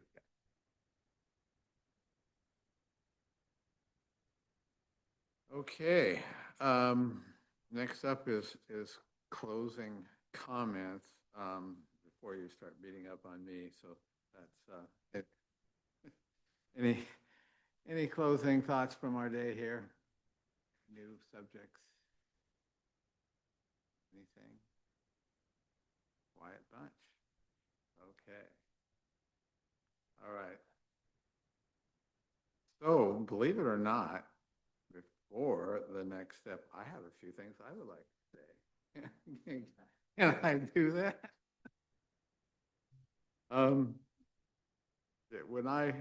When I was first considering joining the Board of Forestry, the typical reaction, I'm sure some of you heard the same thing, from folks who knew a lot about state government was, why would you want to do that? That is the most miserable board to serve on in the state of Oregon. So, 8 years ago, after serving for a short time on this board, I could not argue with that assessment. And, however, as tough as the going has been at times. For me, it's been a weirdly delightful experience. Public policy work is tough and excruciatingly slow.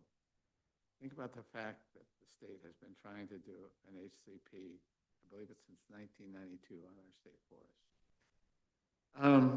Anyhow, the choices, that we have to make are rarely easy, and sometimes the choices are brutal. But the work is important, and being able to be part of it has been a real honor. So a couple of takeaways from my time here. One is that villains are rare in this work. Points of view are all over the map. But my experience is that this board almost never deals with people who do not hold these views sincerely. Key to this work is not demonizing those with views different from your own. In fact, I have found that working with and often finding common ground with people of widely differing opinions is the most satisfying part of this work.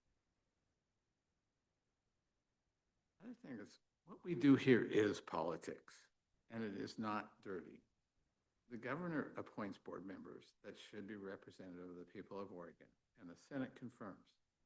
Governor is directly elected, as we all know, as are the senators. As such, boards like ours, it should be representing the people of Oregon first, and that is our job. No apologies for that. It's political. ODF is a great organization, and I feel really lucky to have been associated with ODF. And, I'd make no bones about it. I have come to understand and appreciate it, how it is really different from other state bureaucracies.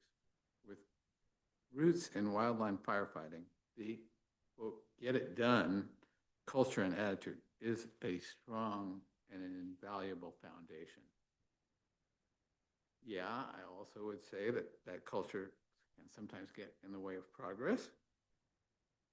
But my advice to ODF and ODF staff is to hold on to that foundation and never let it go. So I also want to thank ODF staff for putting up with me and the rest of the Board of Forestry. I know we volunteers, we come and go, can be a real pain in the ass sometimes. And in your shoes, I would have not been so unfailingly polite. And so finally, I won't go on and on here, I wanted to thank my fellow board members. What a ride it's been. So, I just want to tell you that I'm fond of y'all. It is not easy to have good relationships in our situation. The requirements of public meetings, law are quite a challenge, as we all know. And with our time together mostly in those public meetings, with everything we say being recorded, well, that's not exactly a recipe for building a high-functioning team. And there have been some well-documented bumps. Every bump is documented. But, at the end, I believe we have done it all pretty well. And I think I'll challenge anybody right now saying that the Board of Forestry is Oregon's most visible board to serve on. I hope we can include that in our accomplishment. Thank you all.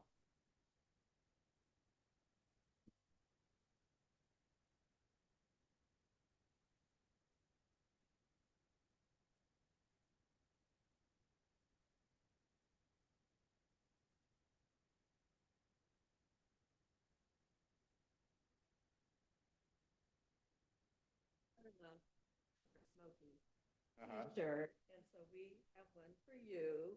And lucky you, we all signed the back. Great. So that's it for you, and a nice forest green color. My size. Yes, large, is it large? Yeah, okay, great, okay. And then, it's important to give you, a Zuni carving, and it's of the bear, and so that's strength and protection, healing. But also, unlike the one that I gave to Kate, this has a fish in it, and he's eating a salmon. So the Zuni carving of the salmon is about calm, tranquility, peacefulness, and the spirit of water. which I hear about your sailboat. So may this zuni carving and fish take you into calmer, tranquil waters than the ones you've been in here. There you go. Great. You can kiss in the bottom. And I think some other people help.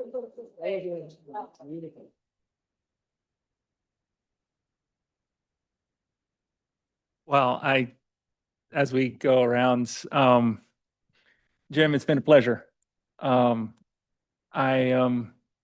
As I got on the board, I remember having a conversation with you before I even got on the board. You encouraged me to jump in, and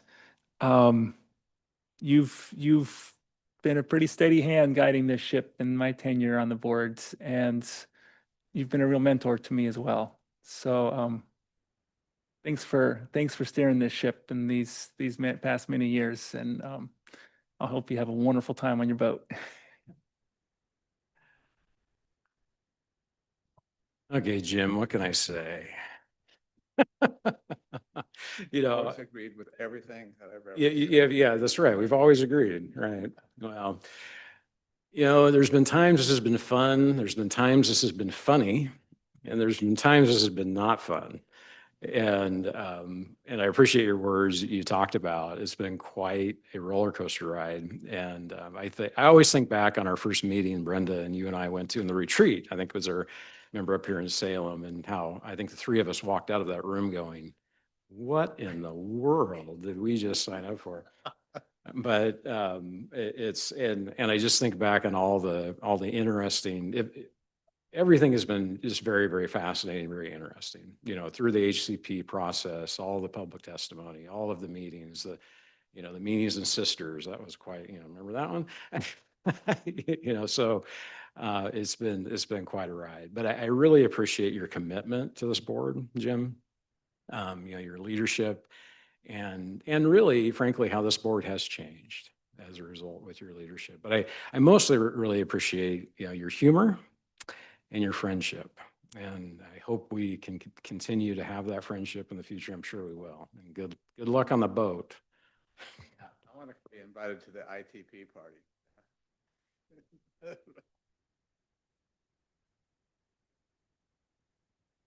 Well, Jim, I've only had the pleasure of being to 2 meetings, but I have read some of the highlights that you spoke of in the past, before I even took the job. So no, I just really appreciated your mentorship and leadership to me as a new state forester coming in, not understanding exactly how all this works together. And I very much appreciated you're always there, you're always available, you answer my questions. And so I really appreciate that. And I wish we had more time, but I also wish you well in your next journey. Thank you. And I feel like right decision has been made, and haven't got a chance to work with you very long, but everything I've seen makes me optimistic about your leadership. And I'm hoping that you're here 8 years from now. I was realizing in my 8 years, if I count the interim state foresters, no, 5. Yeah. It would be a great thing. Okay. Well, Jim, time sure does fly when you're having fun, doesn't it? Has it been 8 years? Really? Yeah, I started a little bit before you guys. This will be 8 years. Yeah. Sometimes it seems like 16, but yeah, you're good. So first of all, I really appreciate deeply you have being a steady hand through all of those meetings that Joe just talked about, and almost all the time keeping your cool. Almost. But really, no, seriously, you've done an amazing job, and especially thinking about back when the three of us first joined the board and what the circumstances were like then and what it's like now, it's night and day. It's completely different. And a lot of that is due to you. A lot of it is due to the relationships that you've built with the rest of us. And it is those relationships and those friendships that really make a difference here. So thanks so much for that. And I really hope that our friendships, all of them, can continue long after this board. Thanks, Jim.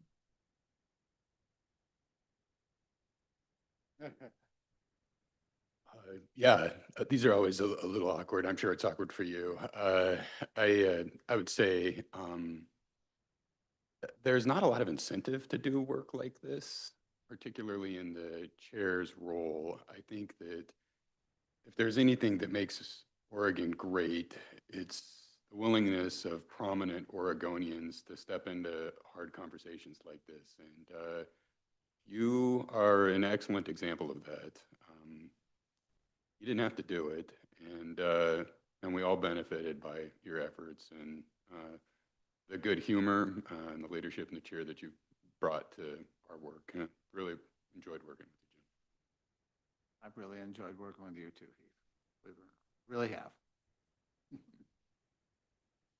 Hi, Jim.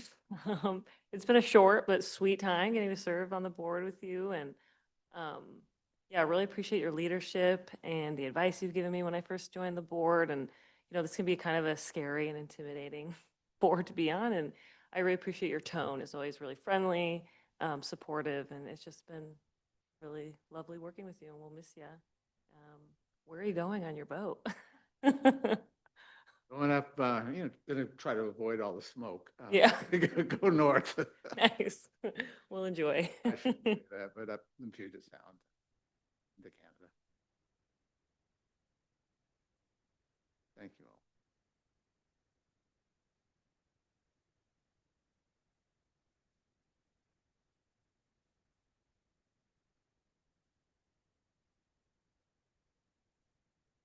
Thank you, Shauna. Thanks for holding things together here recently. We really appreciate it.